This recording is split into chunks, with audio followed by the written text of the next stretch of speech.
me to count. 15. Okay. 1, 2, 3, 4, 7, 8, 9, 5, 6, 7, 8, 9, 10. 1, 2, 3, 4, 5, 15. Ready or not, here I come. Ooh, cookie. Oh, careful, they're hot. She's gonna eat it anyway. You know this kid? I've never seen him before. That's Brian Penny, 17 years old. Looks kind of like the guy teenage girls bring home to piss off their parents. He's a freelance hacker. Same kid we believe broke into the New York Stock Exchange last year and adjusted values, netting his benefactors over $2.6 million. Boy, I'd like to get this little punk. Bet you would. Last night he hacked into our FBI Washington mainframe and downloaded the entire Witness Protection Program database. Really? Really? Well, what makes you think he's working for the Catanias? Half the Catania family were on the red-eye from New Jersey to Los Angeles this morning. We think the exchange of the list is going down sometime within the next 24 hours. We're kind of hoping you might know where. I got hoods coming out of the woodwork, and you want to know if I know where they're going to meet? No, I don't. I'm concerned about now the safety of my family. Mm-hmm. Well, good luck. John. Be right back. John, I didn't know they weren't going to move the witnesses. You take care of you. I'll take care of me and my family. Look, just let us handle this. God damn it. It's the Esoteric Eric Roberts podcast, and we're back in good old 1999. And I'm here with my friend that I've known since before 1999. His name's Roy. I'd like to apologize to the audience because ED was so long-winded on the Star 80 podcast that I forgot that I was going to mention that I was born on the day Paul Snyder killed Dorothy Hoogstraten and himself, and I'm left-handed like Paul Snyder, and I have big feet like Dorothy Hoogstraten had big hands. That's crazy when you told me that. So I started to think about this, and actually, according to the Buddhists, your soul would have this, the Paul Snyder soul would have had to float around for about, 3 or 4 months before rebirth. But I thought for a second that you could be a reincarnation. I'm also guessing because they were on the West Coast, their deaths probably happened after I was born that day. But yeah, timing is key when it comes to reincarnation. I'm kind of a slow souler, so maybe I didn't get a soul till I was a few months old. But if, let's say hypothetically you were a reincarnation, do you think you would be Stratton or Snyder? I think a mix, because I have a tendency to gain weight, like Dorothy Stratton had a tendency to balloon up. Like after Lansky, I bought 2 boxes of cereal, but no milk. So I was able to somewhat limit my intake because I just eat the handfuls of dry cereal rather than bowl after bowl of cereal with whole milk. And sometimes when I eat cereal with milk, I also like to, after I pour in the milk, I like to spray some whipped cream on top. But I've still gained like 15 pounds of pure fat since we did that episode. Damn. Yeah. How have you been? I've been fair. I have to admit something too I guess this whole episode is just going to be a recap of Star 80 and our performance in that last episode. So when you said that her name was Hoogstraten, I didn't realize that was the last name. I thought what you meant her name is Hoogstraten. Her first name was Hoog instead of Dorothy. So I went dazed thinking to myself, man, that's insane that her real name was Hoog.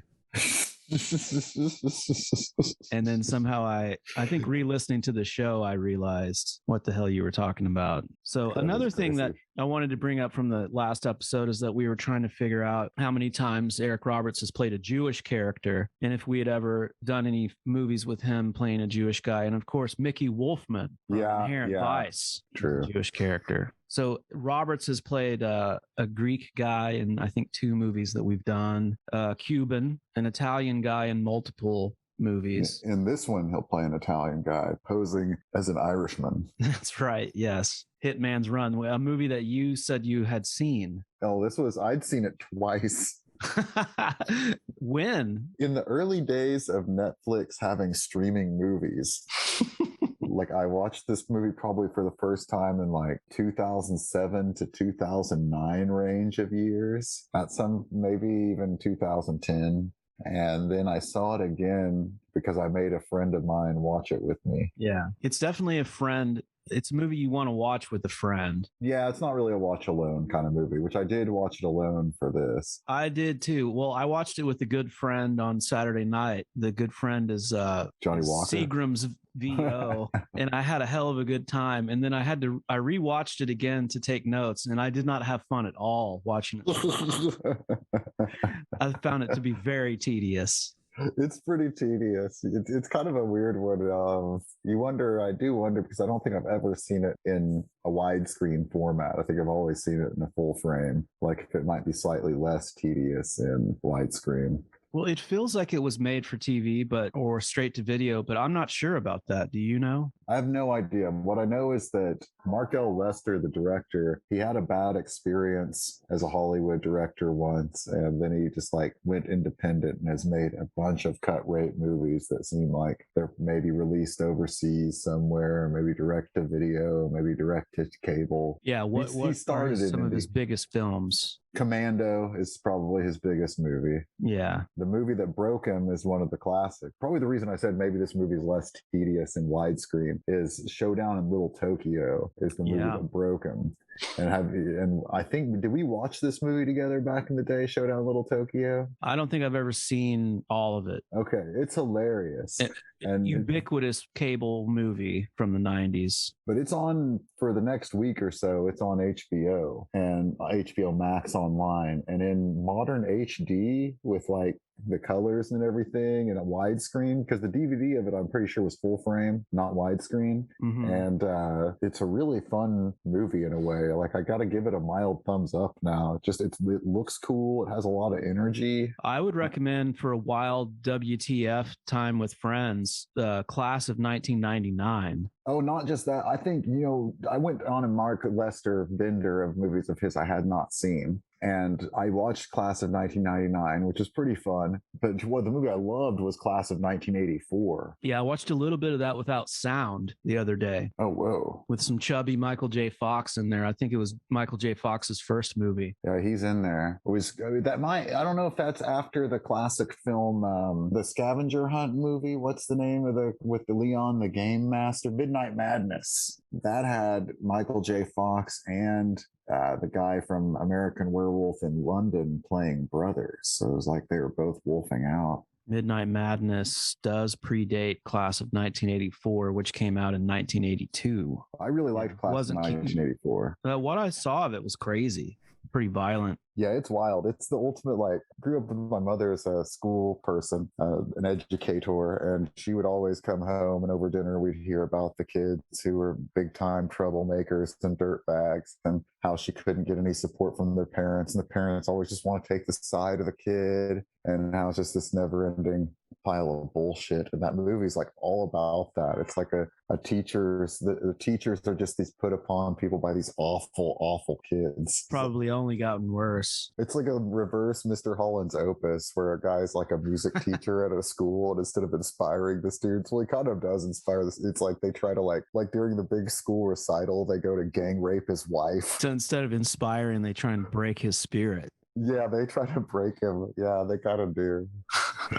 It's a good one. I really liked it. Class of 1999 is kind of fun too. When I was a kid, it's more of a sci-fi. Sorry. Commando was a movie that we had taped off of TV, and it was always on when I was a kid. And I had spent a long time since I've seen it, but I remember the action being way more creative than it is here in Hitman's Run. Yeah, but you got to think we'll get into it on Siskel and Ebert. They praised how inventive the action scenes were and how there's kind of a sense of wit to it you don't see in every run-of-the-mill crappy action movie. And I think that's kind of the key to it, is that it was kind of inventive. Yeah, it had some pretty classic Schwarzenegger quips. Oh, and then after Commando, Lester did a movie I had not seen, but I watched called Armed and Dangerous with John Candy and Eugene Levy. How'd you like that? I thought it starts off pretty damn hilarious. Like that movie has some big laughs in it. It got kind of tedious to me in the middle and stuff. It still had laughs, but the first maybe 10 or 15 minutes of Armed and Dangerous make the whole thing worth watching. Yeah, I considered really watching that. because I don't have much memory of it. I'd never seen any of it before, but I think I might own it on DVD and have never watched it. But I watched it illegally. So Mark Lester, or as I like to call him, M. Lester. Yeah, the M. Lester. Roy, do you remember we used to work at a movie theater and you had made a fake name tag for yourself that said Lester, Mo? No, I don't. Oh yeah, that was classic. You made that up. Yeah, I made it up just for the show to get laughs. Speaking of things we made up just for the show to get laughs, I wanted to say that last episode we brought up my grandmother, who took me to Return of the Jedi, and she passed away 2 days ago. And so, rest in peace, Grandma. Sorry to hear that, buddy. Yes. Do you want to dedicate this episode to her? No. Yeah, probably something more substantial than Mark We'll go Lester's. back and dedicate the Paul Snyder Jr. Yeah, that's much better. The Hoopstrutting. Yeah. Oh yeah, I wanted to ask you, Roy, if you knew anything about Middle Eastern love songs from the 1940s. We can get into that later. I don't know if you're ready to start off the movie, but we have the American World Pictures, which just seems so jingoistic. That's Mark L. Lester's company. Damn, I love that so much. American World. Yeah. I wish. I know. It was a dream. In 1999, it was a possibility. And then 9/11 had to destroy all those dreams. Oh, yeah. So one of the first things that we see is a skyline and titles that tell us that we're in New Jersey. But once we get down on the ground, it doesn't feel a lot like New Jersey. It feels like somewhere in LA. I think eventually we go to LA in the movie. Yeah, we end up on the West Coast, but it begins in New Jersey. Okay. And this opening scene is very strange. Feels very abbreviated in strange ways.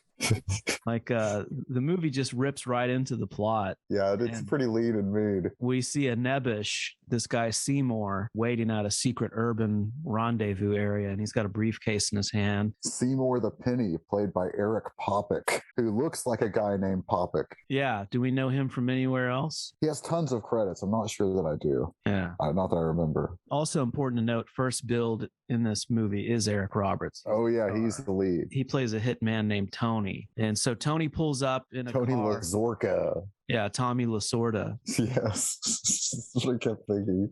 So we meet Tony, and he gets out of his car at this rendezvous. Seymour recognizes him in a friendly way, so they have a history that is friendly. And Tony reaches into his coat menacingly, like he's going to pull a gun out, and Seymour freaks out and tells him something like, "I'm not going to go to the FBI, I swear." He just wants out. He's trying to think about his family. So you basically get the idea that this is a pencil pusher type character. Yeah, the classic mob accountant. Yeah, who's trying to make a clean break, and Tony works for the same family. So he pulls the hand out of his jacket, and it's just a finger, and basically tells him to get the hell out of here. It's also established that they've known each other since they were young, so they've been working in this family for a long time. Yes. And while this is all going down, another car pulls up kind of from a distance, and they're being surveilled by these mafia guys watching them intently. And this is where we meet the character Paolo, who's played by Roy. The great Damien Chapa, Miklo from Blood In, Blood Out. Paolo Catania from the Catania family. And they're the people who have hired Eric Roberts to kill this guy, which nothing is wiser than hiring a hitman than going out of your way to be at the murder scene. Yeah, to make sure that it's going to happen. Yeah, it's like, why not kill him yourself? And I think the first thing that we hear Paulo say is, "Come on, Tony, do the hit." So they're waiting for him to do it. And then, they see him they see Tony say basically letting him go, you know? Yeah. And he doesn't kill him. The new deal he takes is the case, he's going to take the books. Seymour has a briefcase full of books, and he tells him that he's got to disappear permanently. So when the mafia guys see Tony let him go, Paulo orders them to go and kill both of them. So they see the car pulling up, or they see the guys piling out of the car. I can't remember which one happens first, but or how that happens. But anyways, Seymour makes a run for it. Then there's some gunplay. They try to run Roberts over or something, right? He leaps out of the way of the car. Yes, yeah. And hides behind a Roberts pillar. kills a guy with a machine gun and almost gets run over. And it's very crazy. confusing blocking. Yeah, it's pretty confusing. Where it seems like they should just be shooting Eric Roberts. Then you kind of see it in the far, and you're like, oh, he is shooting at like a weird angle where he is kind of behind this pillar. But when you first see him, this is another thing where I thought maybe in widescreen this movie makes more sense because the way it looks like they're just shooting at him directly. Yeah, I was like, this is so weird. Somehow in here, seems like there are like 3 or 4 times in this movie where he should totally just be dead. Yes. They're just incredibly incompetent, these mobsters. Incredibly. And they always let him get into a car.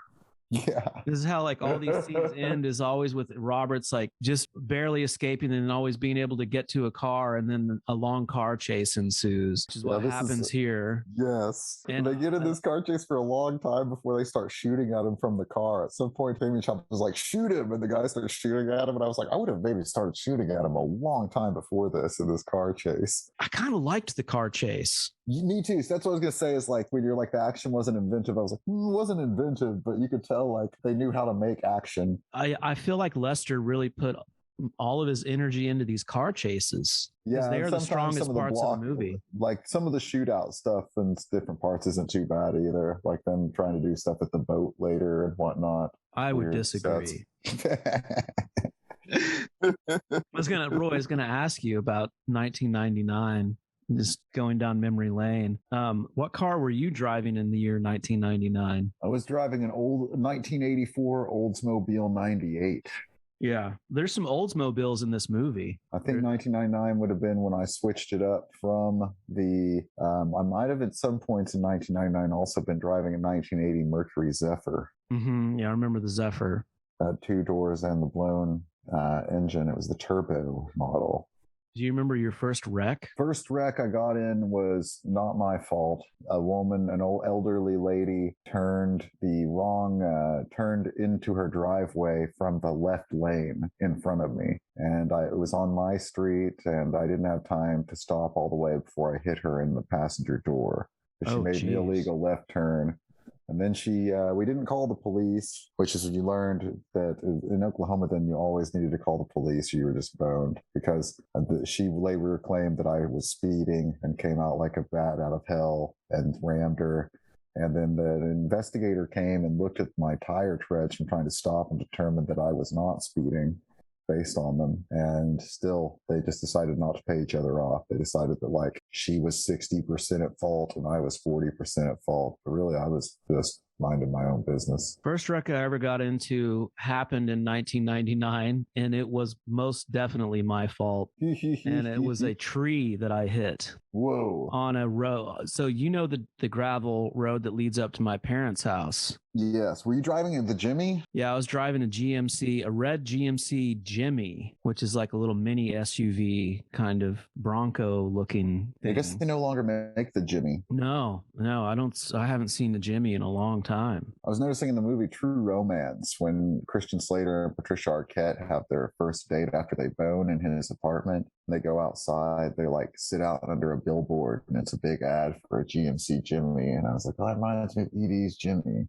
Oh, cool. Roy, did you know that sprinkles on ice cream up here in New England, they're known as Jimmies? Yes. Yeah. So yeah, that first wreck I ever got into was going up this gravel road in a big open field, and there's only one tree in the field. And I was recklessly driving and skidding around, and then I lost control and fishtailed and rammed into the one tree out there and bashed the Jimmy up real good. Did you hurt yourself? I did not hurt myself, but my pride was wounded. Pretty horrible. But yeah, I have good memories of that car. That was a cool car. So there's some funny car launching into the air action that we see. Another note on that Mercury Zephyr, that car was awesome because it was like it accelerated so slowly after being stopped at a stop sign or stoplight or anything that I couldn't really even go on the highway because no on-ramp was long enough for me to get up to speed by the time that it wouldn't just like murder everyone on the freeway. Yeah. And sometimes the engine would just catch on fire and start smoking for no reason. And it had I the remember- 8-track player. Yes, I remember that. And I remember the fabric. I think this was in the Oldsmobile. The fabric on the car ceiling was all coming off and starting That to was the down. Oldsmobile years later. Yeah, that would have been right before I got the Cadillac. Oh, damn. Yeah, you have a long history of driving big land boats. You were into that Yeah, for I had a while. three. I had three old. The first two weren't my choice to have. They were hand-me-downs, and then I bought the Cadillac. Yeah. Yeah, those were always really fun cars to ride around in. But yeah, that was the Oldsmobile that had the ceiling come down. But when that ceiling was coming down, it was probably like 2001 by then. I have good memories of riding 2002 around even maybe. in the Oldsmobile, going to the theater when we were working on the musical in 1999. Oh yeah. Good days, good times. So I guess by the time we were doing that we were in the Oldsmobile. Yeah, not the Zephyr. Yeah, so I was wondering, is there a term for the car stunt when a car launches into the air? Is there some kind of insider slang for that? I don't know. Yeah, I wish I would have looked that up. We get a good one in this scene here where this car flies into the air and flips a bunch of times, but Paulo survives. It also catches fire. This isn't the one where the guy has the gasoline, is it? I think that might be later. I don't remember the gasoline. There's one where the car chases. I think it's the one later. Yeah. Okay. Well, we'll get to it. You might have to remind me later when we get to it. There's a pretty damn funny one. I'll get to it. Yeah. I'm sure I made a note. With this Paulo bastard, man, he's hard to kill. He climbs out of the car. He's firing. How many guns. times does he? Anytime he gets into a car, at some point, it's just going to end it with him climbing out of a car all like disheveled. Like you're like, don't get in the car, Chapa. Yeah, this dude is crazy.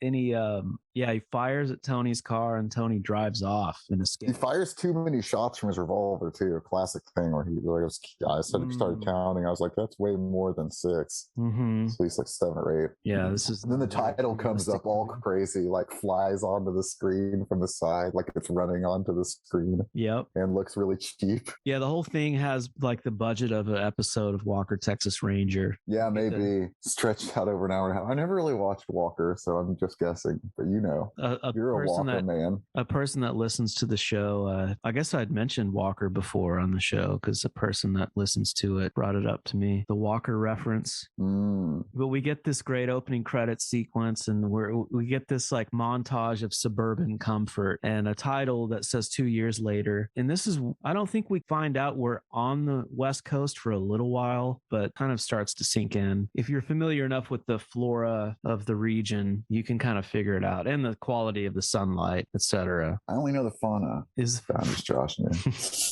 It's fauna the animal.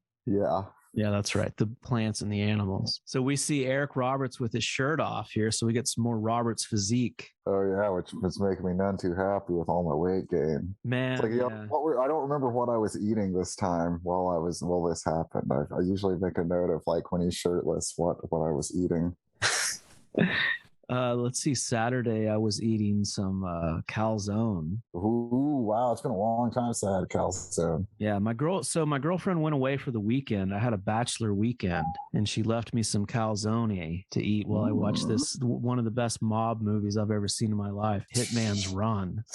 Now, Friday night, I think I watched a little bit of it Friday night. I had gone to the grocery store earlier, and I had my heart set on this family pasta dish that I had seen there in the frozen section like a week before. So I get off work, I go to the grocery store, and of course they don't have it. And I was in that you're in that mode like at the grocery store where you're starving and you don't know what you want, and the thing that you want isn't there, so you're wandering around aimlessly. So I ended up with this big tub of not Evan Williams, I can't remember the brand. It was a big hilarious tub of mashed potatoes and some beef tips that I just cooked up and mixed together in a huge bowl, and I was eating by myself, bachelor mode on the couch in my underwear, eating from a giant bowl. Pretty crazy. So yeah, maybe I did watch some Hitman's Run when that was happening. But anyways, watching this scene here and hearing about your current struggles, Roy, I think we need to take the Eric Roberts body challenge. Okay.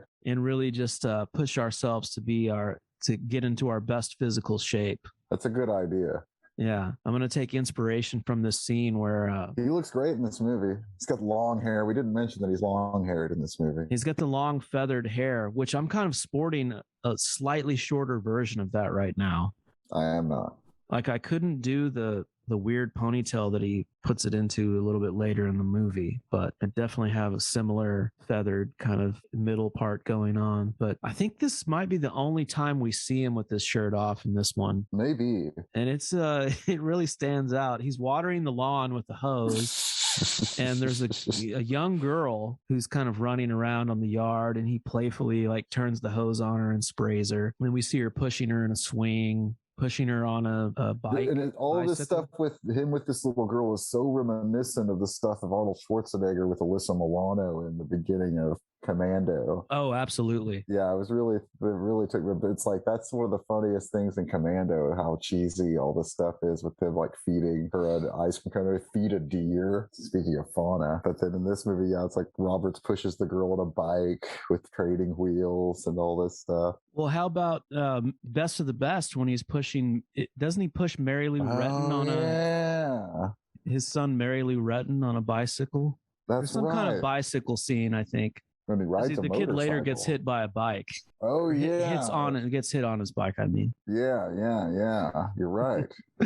Yeah, we get some, but this is bizarre because we do have this. We have this Commando like montage, and we kind of are led to believe that has a biological daughter. Yes, because we definitely think he has a daughter. We don't meet this girlfriend, Sarah, played by Farrah Fork. Farrah Fork, who was, I think she's barely in the movie Heat. I think she's Tom Sizemore's lady in Heat. I can't remember exactly. And I thought about rewatching Heat to find out. I was like, yeah, I don't recognize her from much else. She was definitely recognizable. I think she was a recurring character on the show Wings. Oh yeah, I've watched some Wings. I guess I was looking up this. If you find this woman as attractive as I did in the movie, you might be interested to know that this movie came out the same year as a movie called Kate's Addiction, in which she was topless in a shot. Remember the band Jane's Addiction? Yes. How about the band Kay's Choice? I guess I remember Kay's Choice. Yeah. They're pretty big around that time. Late 90s period. That's just too good to be true. Oh, we also see Eric Roberts and this little girl playing hide and seek. Yeah, which is pretty sinister. I think, I imagine a hitman would be pretty good at hide and seek. You're right. Hell, in fact, he's hiding and being sought at that moment. And then somewhere in here, she calls him daddy, which adds to the confusion. That's right. The girlfriend has baked some cookies. Yeah. And they're in celebration of a year since she met this tall, dark stranger. Yeah, that's when you find out he's not her dad. Yes. And that his name is John Duggan or Dugan. Yeah, when they're playing hide and seek, it's really funny when he says, "Ready or not, here I come."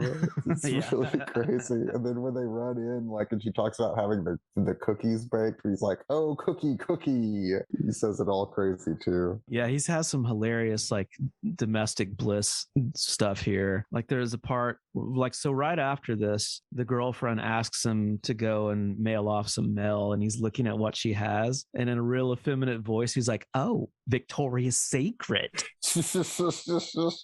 That really stuck out as weird. There's also where the little girl wants to go to Jenny's house to spend the night or something, or just to play, and Eric Roberts starts asking "Who's Jenny? Have we met her parents?" and all this, and the mom of the little girl's all creeped out by his backseat parenting.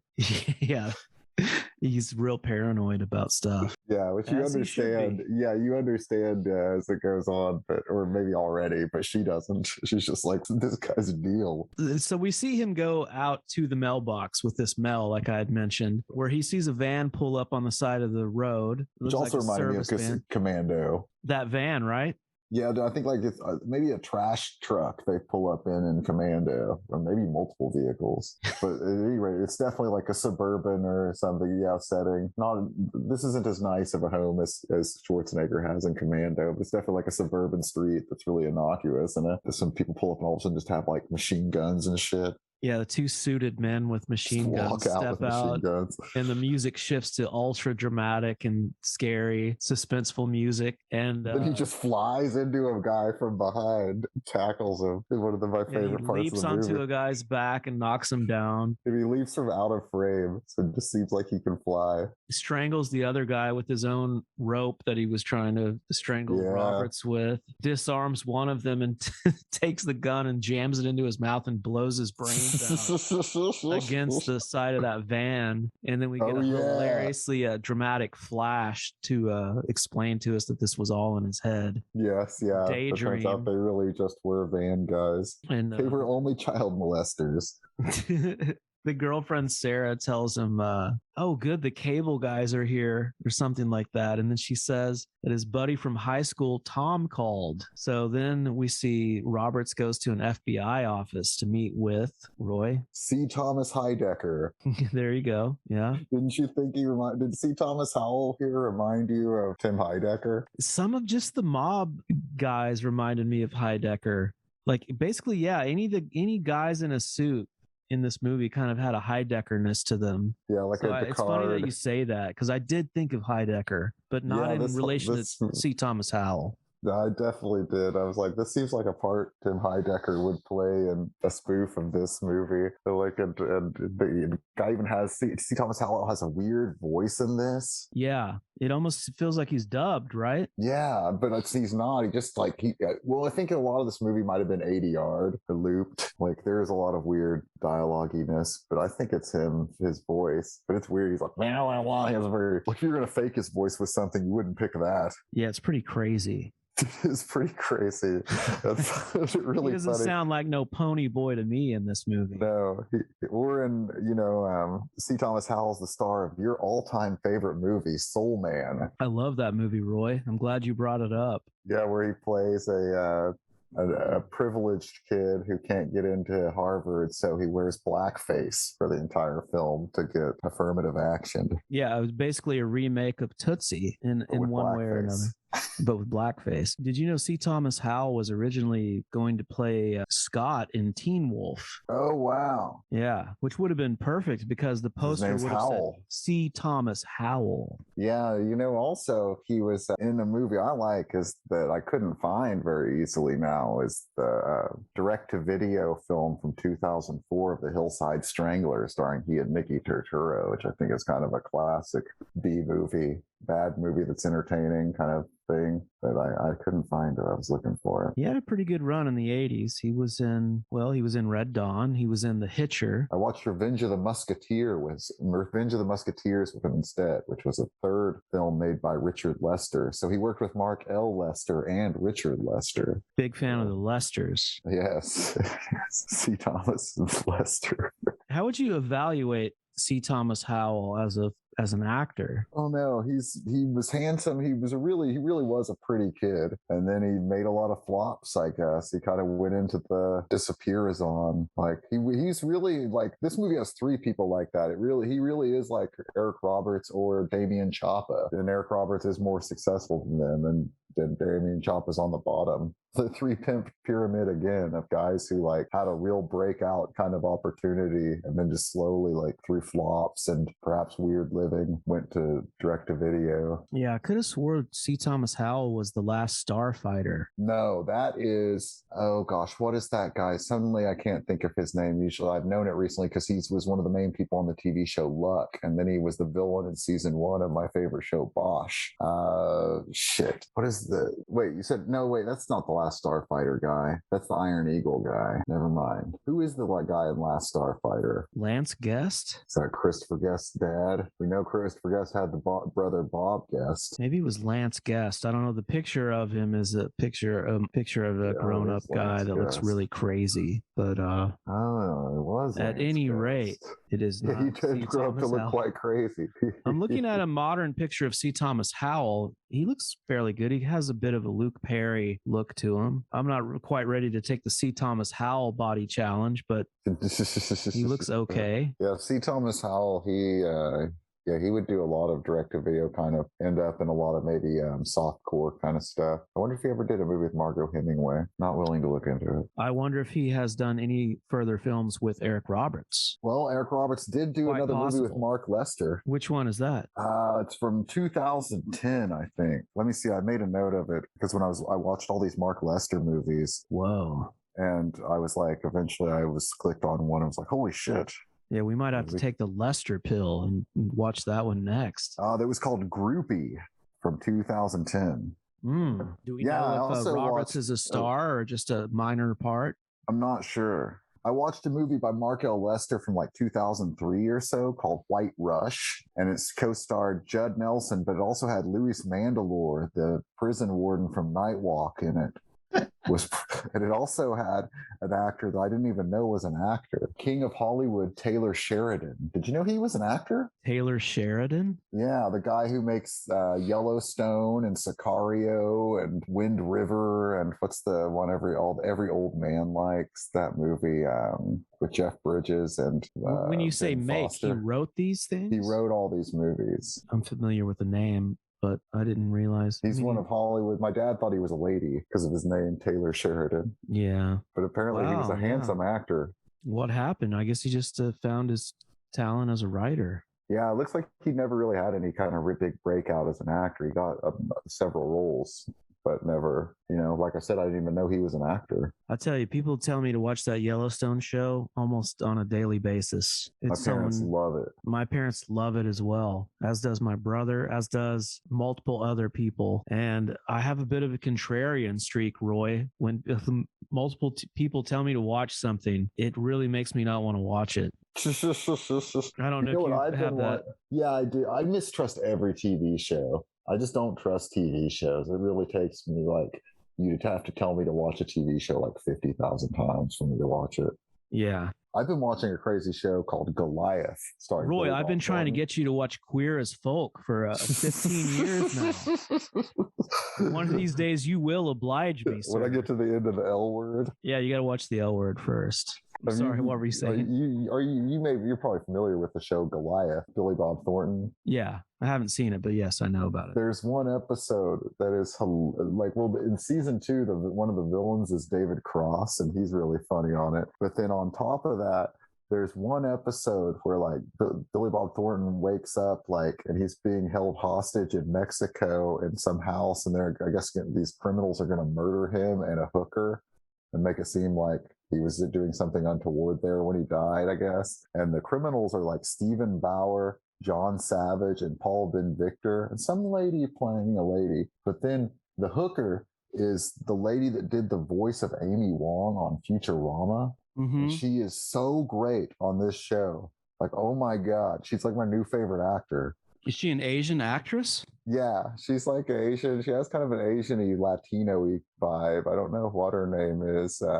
Or what her nationality is, but yeah, she's definitely seems Asian-y and kind of middle-aged, and she's realistic looking as like a middle-aged hooker, and that she's still thin but doesn't really have like a Hollywood polished face, for whatever age she is. But she is so good on this show. I almost have to recommend it just to see how good she is. Jeez, like she's really lovable and hilarious. Best part of the show. When Eric Roberts goes to this FBI office to meet Tom Heidecker, this was a good set. Yeah, it's a pretty good looking office set, right? Yeah, I bought it. Well, what did you think about Roberts's wardrobe in this scene? Where you're going with this is that he's wearing a V-neck shirt. Yes, the signature Roberts V-neck. But it's not the signature Roberts V-neck shirt, right? It's like this looks like a shirt you would buy at Structure in the 90s. Yes, absolutely. It's almost a variation on a type of soccer jersey. You're right. It totally is. It's the high V. It barely is a V-neck. It's almost a crew neck. There's some kind of insignia on the side, on one of the breasts. It's like a soft white, off-white shirt that has the sleeves go down to his elbows, and it's very baggy. It's a very 90s shirt. Yeah, tucked into some pleated slacks with these bizarre black sneakers. Dude, that was one of my big trivia questions to you. Is I believe last episode I called them Air Jordans, but do you know what sneakers they were?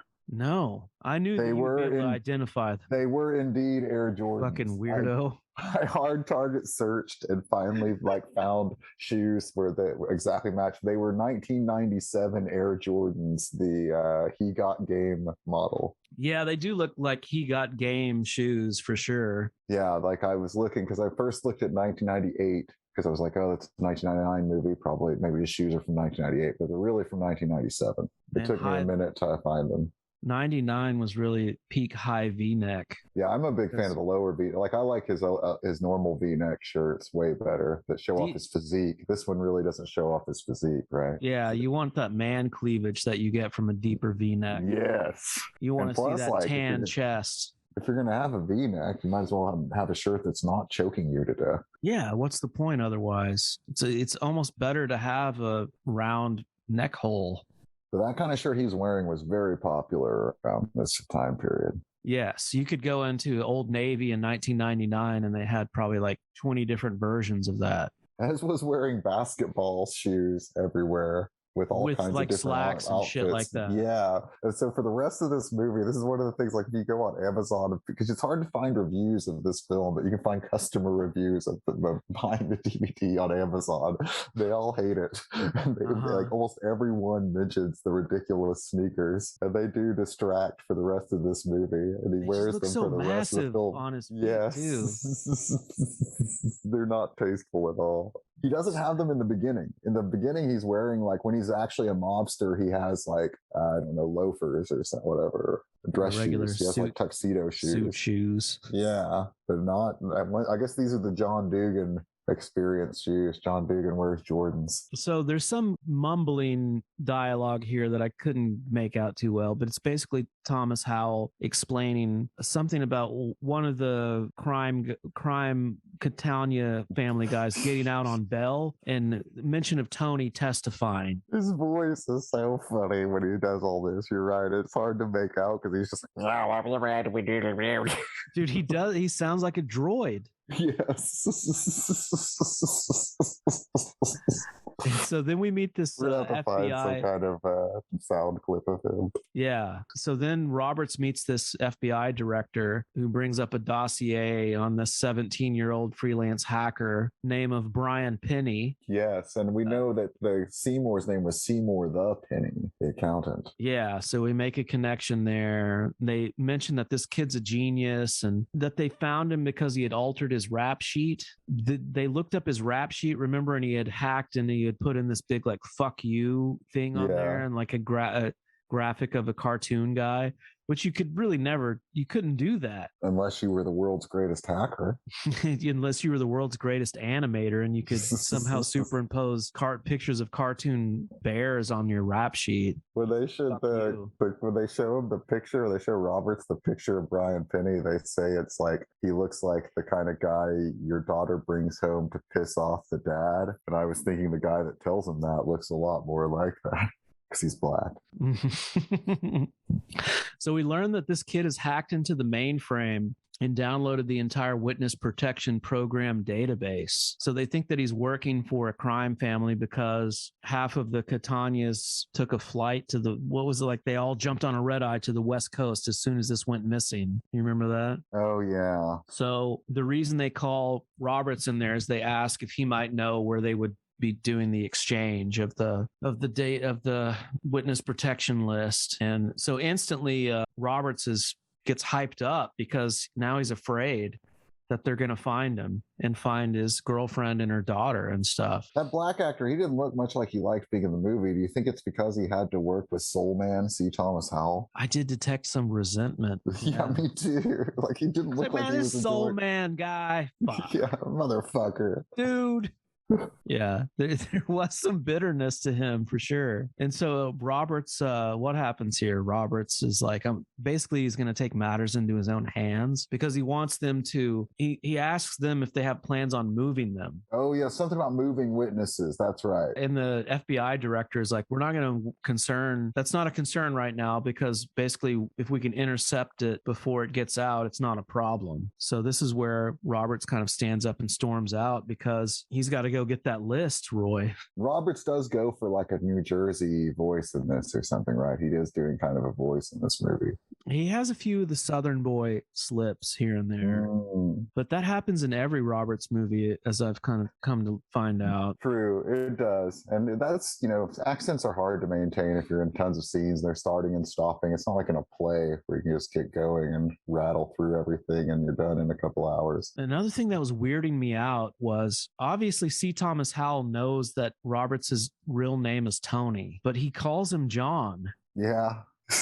Like he's obviously taken on this alias, this witness protection name, but throughout the entire movie, C. Thomas Howell calls him John. But weirdly, when he introduces Roberts to the FBI director, he introduces him as Weird. Tony I did not notice that. Yeah, he's like Tony Lazorca, the director of the FBI or something like that. So just That's very strange. Very crazy. Yeah, his name is FBI Director Dean Harris, played by Michael D. Roberts. I wonder if that's any relation to Eric Roberts. Whoa. Yeah, they could be related. I could see that. C. Thomas Howell's name is Tom Holly. Tom Soulman Holly. So Tony is going to try and intercept the knock list by himself without any agency help. So he comes home and he starts packing up his shit. His girlfriend comes in. What's her name? Sarah? Her name is, yes, you're correct. Sarah Connor. Miss Fork comes in, Fork confronts him about his past, and she wants to stick a fork in him. She's done with his bullshit. But she's pretty tolerant about it. She says, you know what? It doesn't matter. I know who you are. You're my family. And she says, you're my family, you and Amber. And then she starts to cry and she says, she called you daddy, which is a very emotional scene. She's emotional. She's crying. Roberts tells her if he's not back by morning to go to her mother's. Have you seen a modern picture of Lindsay Taylor? No. Much like Alyssa Milano. Lindsay Taylor is the actress who played Amber, the little girl. And much like Alyssa Milano from Commando would grow up to be very hot, Lindsay Taylor, who played Amber, the little girl, she grew up to be very hot. Eric Roberts' not daughter in the movie. Not daughter, indeed. Yeah. That takes you a while to figure out. Yeah. Oh, yeah. I'm looking at her right now. She's got that curly ramen noodle hair. Mm-hmm. She hasn't had much of an acting career since Hitman's run in 1999. I just saw the picture when I was looking at the cast on IMDb, like in the thumbnail. I was like, that tiny picture I'm looking at looks like it might be attractive. I clicked on it and I was like, oh, yeah. So Tony continues to take matters into his own hands. So the next thing that we see is we see Paulo, and we see who we learn is Paulo's father, the old guy. Who is also, it's Sonny Red, once again from Donnie Brasco, reunited from Lansky. Oh, damn. Who did he play in Lansky? I can't even remember now. But I remember every time I see this guy, I just think he's Sonny Red from Donnie Brasco. And we were talking about how he had like a mini run there. But yeah, he was definitely in Lansky. Well, I'm going to tell you, Roy, this is just my opinion. I thought this guy was fucking horrible in this movie. She was pretty hilarious. Like, he doesn't emote at all. He doesn't try at all. No. So he's horrible. I'm trying to look up his name in the movie. Was it Dominic? Yeah, I just Robert Miano is the name of the actor. But he was also in Mark L. Lester directed the movie Firestarter with Drew Barrymore, and he was in that movie too as like an FBI agent that gets attacked by Firestarter when he's being a dick. Yeah, I watched that too. That's also on HBO right now. Refer to him as Catania Senior, but yeah, we meet him for the first time in the back of this limo. So many of the Mark Lester movies are available on streaming services right now. It's really like you could find so many of them. I couldn't find his last couple movies, but like didn't even have time to watch all the Mark Lester movies I could find. Folks, it's an embarrassment of Mark Lester movies out there. Yeah, right now, and it's kind of a fun dive to go down. This is kind of because like I watched Night of the Running Man starring Kevin McCarthy and Scott Glenn, the guy that played Clamp in Gremlins 2. Clamp. I really feel like Mark Lester, he is a guy who everything that he makes is designed to be seen with friends. Yes. He doesn't make movies for solo bros. No. Showdown in Little Tokyo is an ultimate. You should be seeing that with a friend movie. Yeah. before the episode began, Roy and I made plans to possibly meet physically. Should we get watch some Lester in the home country? And it would be fun to maybe watch Showdown in Little Tokyo together. Or, so there are a couple of the ones he did in the 70s that aren't on, that are online that I didn't have time to watch all of. And I'm going to tell you, just from what I saw of them, they're awesome. We need to watch them. There's one called Truck Stop Women. Yeah, I've heard. I saw that in the. I watched the first 5 minutes, and yeah, it's we should see it. I know what you guys are thinking. It would probably be most productive for us to get together and watch Eric Roberts movies together because time is so limited to watch movies together. But no, we're gonna watch Mark Lester movies. And maybe we should live watch a Eric Roberts movie on YouTube and have one of those things where people record. I always feel like that's a real way to get depressed at finding out no one's watching. Yeah, it's party watch. Can you do that on YouTube? I think so. I don't know. Let's waste a lot of time right now by seeing if we can. Okay. No, let's get back into the plot, Roy. Oh, fine. There is much. You're right. We're not very far into this movie, and it's not even an hour and a half long. It's all right. Well, I don't have to go as deep as remember we learned from doing, I think it was from doing the Odyssey, that sometimes I go too hard on the plot. No. I've never learned that lesson. Because the Odyssey one was I literally transcribed every fucking scene, everything. That's one of our best episodes. Yeah, because everyone had to take a test on it in high school and last year. Yeah, they listened to it. It was our. No, I just mean it's a really good one. I've listened to it and I enjoyed it. I was like, man, that's a good one because they come up on my Apple Music and I have them sprinkled in my numerous too many basketball podcasts I listen to. It's I listen to 1,000 basketball podcasts and then the Eric Roberts show. Let's go back to this limousine here with Sonny Red, Catania Sr., and this guy who reveals himself to be from the CIA. Oh, yeah. Also, one crazy thing is the way that they have this scene's kind of has some weird blocking where you just see the reflection of the limo driver's eyes in the rear view mirror. And Sonny Red is the way Sonny Red's sitting, it's totally blocking the driver. If you didn't see that reflection, you would just think the limo was driving itself. Well, every other movie I've ever seen that takes place in a limo, the person is sitting on the other side away from the driver. I've never seen the guy that's the heavy sit on that side. Why does Catania, and there's only two guys in this limo, so why the hell is Sonny Red, why does he decide that he wants to sit super close to his driver? I don't know. Maybe they have had something with scheduling and what angles they could shoot at. What and a bizarre make it not look choice. like shit. It's really bizarre choice. It really was weird. Yeah, because I was like, man, is this car being ghost driven? No, I can see the eyes of the guy, but you're right. I've never seen that in a movie. So they're discussing what I see. The notes that I made here is this is the first time that we hear the guy referred to as Seymour the Penny. Oh, okay. So I guess we didn't know that yet. And so there's mention. Yeah, you're right. Because I'd heard of them say they call that other guy Brian Penny, and I immediately when they said Seymour the Penny, I was like, made the connection. Yeah. We also learned later that these guys do know that they are related, the hacker and the accountant, but it's kind of kept vague in this scene. Sorry, we spoiled it for everyone. But yeah, there's talk about that, and then we move from the limo to a used car lot where Eric Roberts meets this guy Franco at Franco's used car lot, who is this old acquaintance who he seems very honest, doesn't he? Yes. A used car salesman. Also, what's his face? Sonny Red. He said that everything was running smoother than a showgirl's legs. Yeah, there's a lot of pretty good witticisms in this movie. Oh, shiny. Recordable CD has 650 megabytes of memory. That's probably 650 times more than your brain capacity there, Chillowhead. Looks like a little frisbee to me. Yeah. Great. I'm dealing with the Godfather rejects here. Into the car, kid. Whoa. Into the car. Okay. Holy shit! Yeah. Let me guess. You're here for the list too, right? Yep. Well, I hate to let all the steam out of your shower, but, there you have it. What? Whoa! Hold on there, kid. Oh, somebody want to tell me what's going on here? Yeah, they are. Wrong lane. Whoa, okay. Whoa.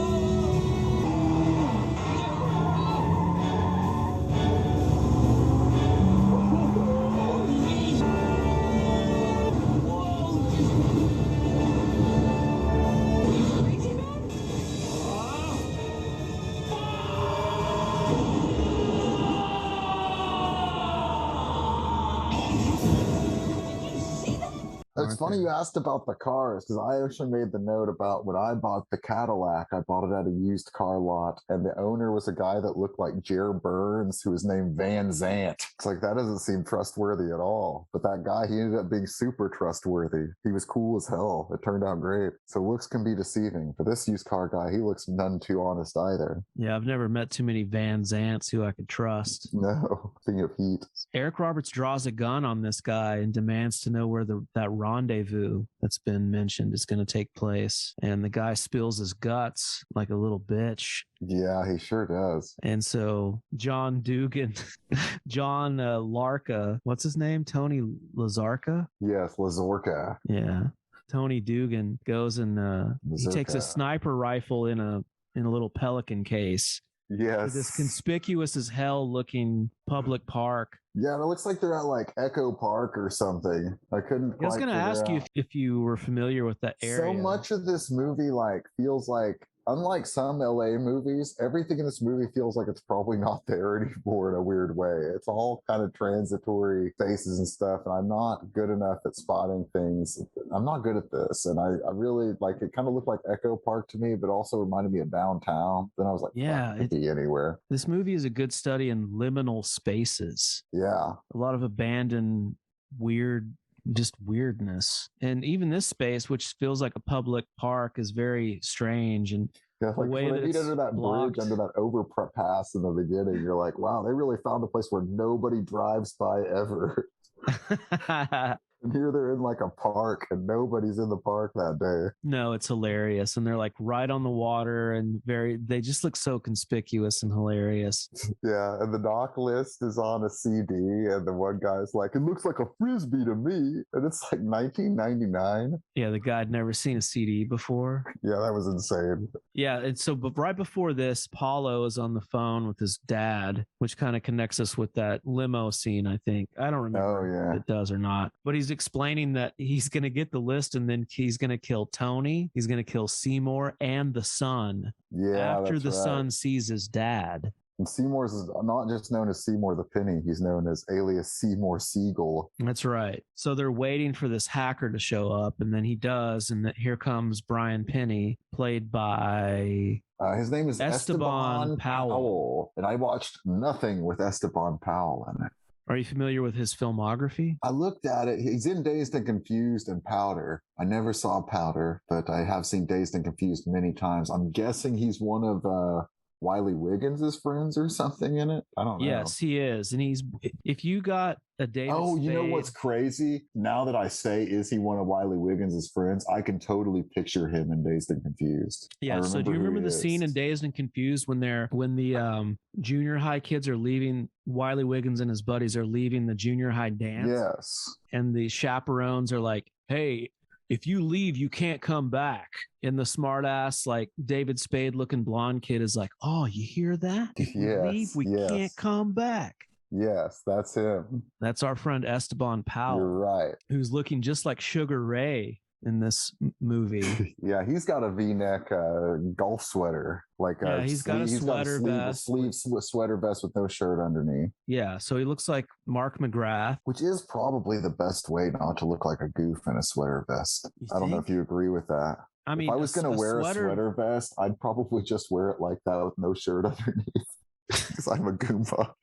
That's what I would choose. That's what would be my mode. It just seems so uncomfortable and itchy and bizarre. Well, we covered this in Nightwalk, that I often, in fact, if you see me right now, I'm wearing a sweater with no undershirt. I mean, is it like a thick cable knit, itchy kind of sweater? It's a soft, mostly cashmere sweater. See, that makes sense. But the sweater that this kid wears looks itchier. I dress mostly according to how soft the fabric is. I want to kind of go back just a little bit since we're talking about clothes. You're right, it does look itchy. But that was a fashion back then too, is to wear the sweater vest. We wear them a lot with a t-shirt under it. I'm telling you, Sugar Ray was kind of the big progenitor of that being a thing in the late 90s. But one thing I wanted to touch on was, and this was another fad in the 90s, was the knit t-shirt. Like the weird there's a scene where Eric Roberts is wearing one of those t-shirts that's like, I guess you would call it a sweater, a short sleeve sweater shirt, but it's very strange. It's but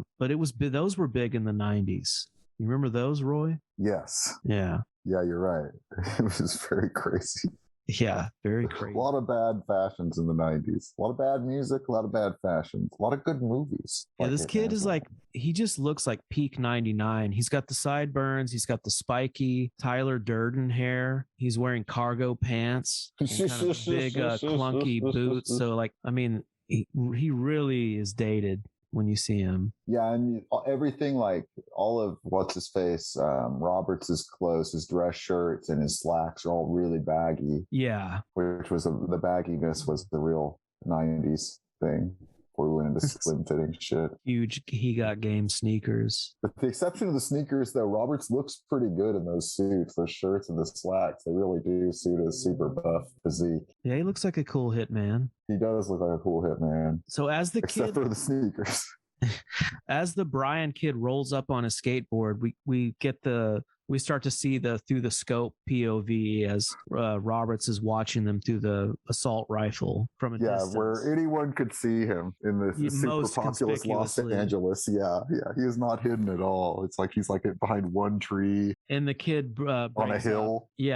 The kid breaks out the aforementioned burn CD with the knock list on it, and they plug it into an ancient laptop, and they get all these witness protection names. So they get Tony's name first. So they get the John Dugan program that looks really ancient. Yeah, and the laptop looks very, very old, ancient too. Or did I just say that? Yes. Sorry. So Brian Penny wants to know his dad's whereabouts before he'll give these guys the other half. Yeah, I thought this was kind of funny. Yeah, it was confusing to me both times I watched it because I was thinking like, why can't he just figure out his dad's name? He doesn't know his dad's name is Seymour. Yeah, I guess he had no idea what his dad's name is. That was what was really weird. They make a point that his dad has like a bunch of aliases. Yeah, but always Seymour. It is always Seymour. I think maybe one or two are different, but yeah, I don't know. I just didn't buy that he would. Yeah, when he's like, I'm not going to give you the other half till you give me my dad's address or something, and then David Champa's like, your dad's address is right here on this spreadsheet. It's on this half of the knock list. All right, here, give it to us. We're going to kill you. He lists off all these like, yeah, Seymour the Penny, Seymour Siegel. What if he was just like Seymour Brian's father? Yeah. And the kid's like, I don't know which one's my dad on that list. So anyways, they look him up and I guess so he knew his dad's name was on the list. He just didn't know what it was. That's basically the gist of it. Okay. And so then he finds out that they're both going to be killed. Doesn't Paulo call his father? No, he just tells him. He's like, I'm going to kill your dad, and then I'm going to kill you. I think, if I'm remembering it right. Yeah, this is one of the few times somebody tells Brian Penny they're going to kill him in the movie, but don't mention what they're going to eat or do after. Yeah, right. Well, some Hitman's run heads out there will correct us. Be like, hey, dude, come on. I've seen this movie fucking 300 times. And that's not how he said it. But anyways, like in the middle of this confusion, Eric Roberts opens fire because I think they're going to kill him on the spot. No, I don't remember. We don't have to get into it because we'll just lose forever. And much like his father cheesed it earlier, Brian Penny runs away. Now, he does not skate away on his skateboard. He runs away up a hill carrying his skateboard when it occurred to me that using the skateboard to go away would probably be much faster. Yes, I kept thinking that myself. He also manages he was a really bad skater. I would imagine the actor probably sucked at skating. He also grabs the CD and there's like hilarious, sounds like ADR of him being like, I'll take that. Matt. His lines in this movie, the Esteban Powell character, is part of what makes this movie so hilarious. He's so bad. Well, do you But feel like his lines are a lot of the attempts to inject the movie with humor, and they're so always fall flat. my theory is that somebody at some point told Esteban Powell that he reminded them of David Spade, and he just leaned super hard into it. Well, And so was like, many "I'm gonna of be the David Mark Spade." Lester movies have a tongue-in-cheek quality to them. Mhm. I almost just feel like this might just be a half-baked thing. The White Rush with Taylor Sheridan and Louis Mandylor did not have a comedic element. But, Showdown Little Tokyo is kind of tongue-in-cheek. Commando definitely has a lot of humor. The Yeah, but I class think of Powell's 1999 delivery is very.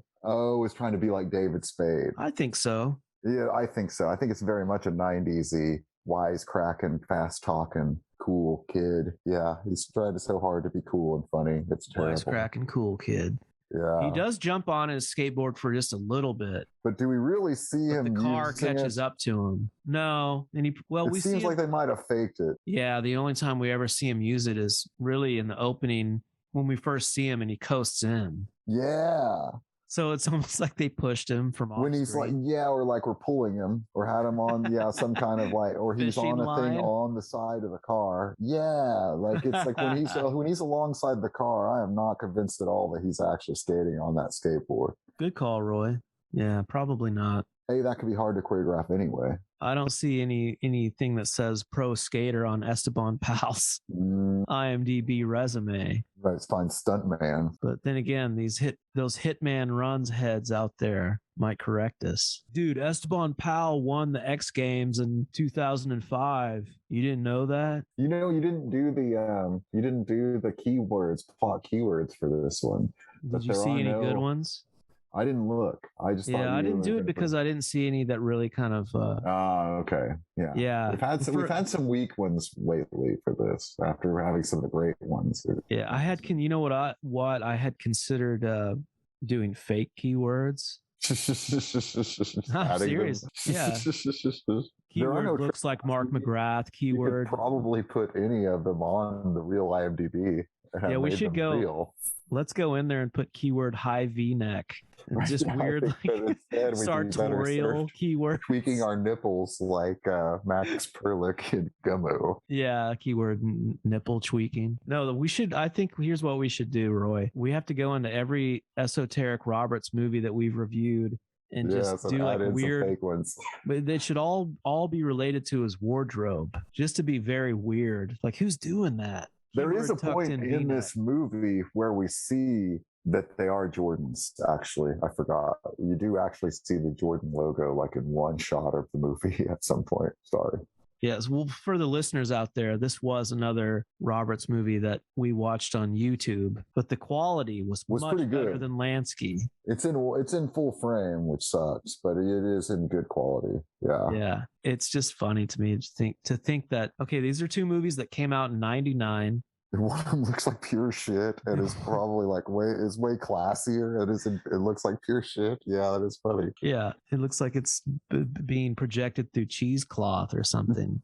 This one was a little bit clearer, but I didn't see the Jordan logo. It's when he's tied up way later in that meat locker or whatever. At any rate, in this scene here, Brian Penny ends up in a car with Eric Roberts. Eric Roberts basically holds him at gunpoint and tells him to get in the car, and then we have another long car chase with so many great lines from Esteban Powell during this car chase, just saying crazy things like, whoa, whoa, whoa, hey, yo, anywhere, buddy, you all right? No, I'm gonna die, hey. Tons of that. Yo, wrong lane, man. Yeah, wrong lane, man. I didn't write any of them down. I just wrote kids scared comments during chase. That was all I wrote down. So if I remember right, this is Roberts chasing the other guys because he finds out they have that witness protection list. Tells them they gave the guy the list. Yeah, so that's the whole point of this chase is Roberts is chasing those guys, which ends in... Once again, they get out of a car and this gangster pulls a guy out of a car and then smacks him in the head with a gun in a crazy way. Oh yeah, that's how they get away. They crash their car, they launch it up. And Chapa has to climb out of another crashed car. Yeah, that's right. Paolo has to crawl out of another crashed car and get into another one, and they escape. Yeah, and get away. They steal it from a guy, but the way that he smacks the guy in the head was really crazy and unnecessary. So just to be evil. Yeah, it was hilarious. So this is where Eric Roberts calls C. Thomas Howell on his 1999 cell phone. Howell was wearing a shoulder strap for guns, and he looks so dorky. It's like, I was thinking, when you wear a shoulder strap, you want to wear it. You don't want it to wear you. Oh, it totally wears him too, doesn't it? It looks terrible. No one has ever looked worse in a movie in it with a shoulder strap than C. Thomas Howell in this movie. I think this is the scene where he calls and it cuts to the FBI office, and it's like, Agent Holly, you have a call on line 1, and you see C. Thomas Howell pick up the phone super violently and be like, Tom Holly. Do you remember that? No. I think it's this scene. But yeah, Droid Holly. What the hell is going on? Sarah, I'm a federal agent representing the Station 12 Witness Protection Program. About a year and a half ago, a man named Tony Lazorka turned state's evidence against the Catania crime family. We've since relocated him, but he's now in grave danger. The men he testified against have found out his new address and his new name. John Dugan.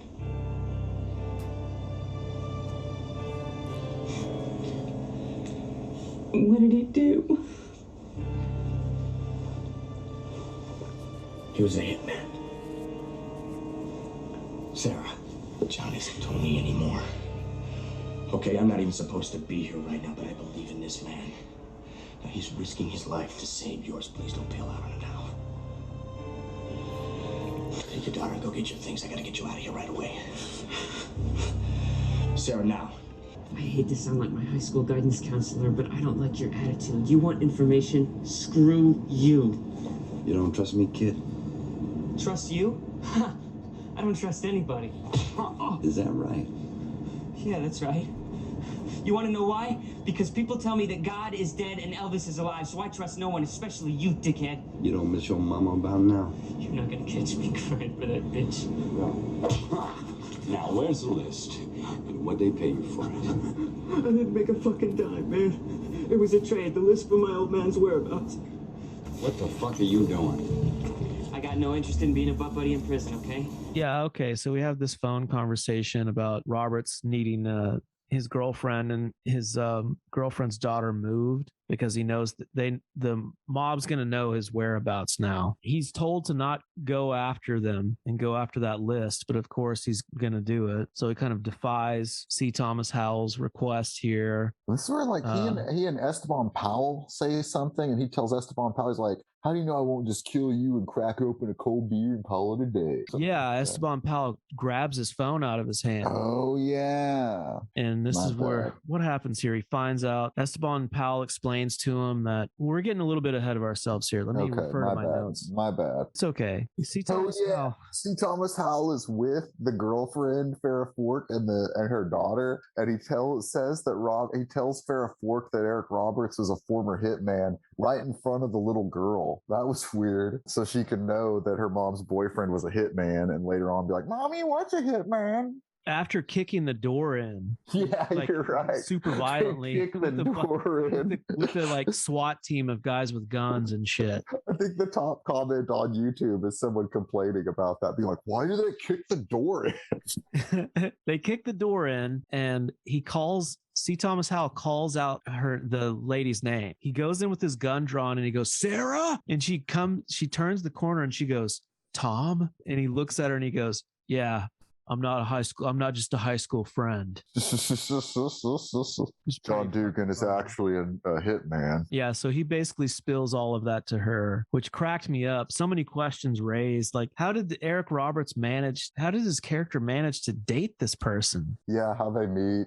He had to be under so many restrictions in the witness protection program. Maybe they just put him in, maybe she and Tom know each other from somewhere, and he was like, hey, can you lodge this, my old high school buddy, give him a room to rent, and then they started dating. That would be a good thing. You know, that'd be a good plot point if it was actually Tom who introduced them, because you do get a sense as this goes along that Agent Tom, like, he really does like Tony and respects him. Yeah, they have some kind of friendship for sure. Yes, yeah, and there's a funny scene where he's like, he's a good man. and you shouldn't bail on him now. It might even be this scene right here, if I remember right. Yeah, he's got mad respect for Tony. So anyways, the FBI guys are going to get them out of there because they know the mafia is going to be coming after them. I think what we forgot to mention, Roy, was that at some point, Eric Roberts throws that kid in the trunk of the car.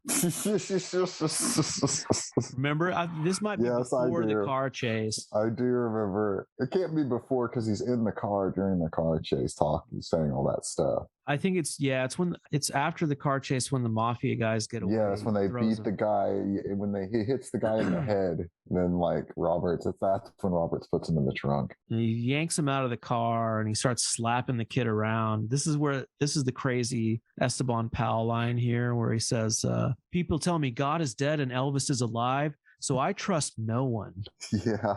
And the kid explains that the trade-off was not for money. It was supposed to be for his old man's whereabouts. And he explains that he hasn't seen Seymour, his father, since he was 6, and he was dumped in a foster home. So, this is where we engage Roberts obviously has history with Seymour the Penny and a friendship from earlier we know. No, I don't want to nitpick, Roy, but when you were 6 years old, did you know your father's real name? Yes.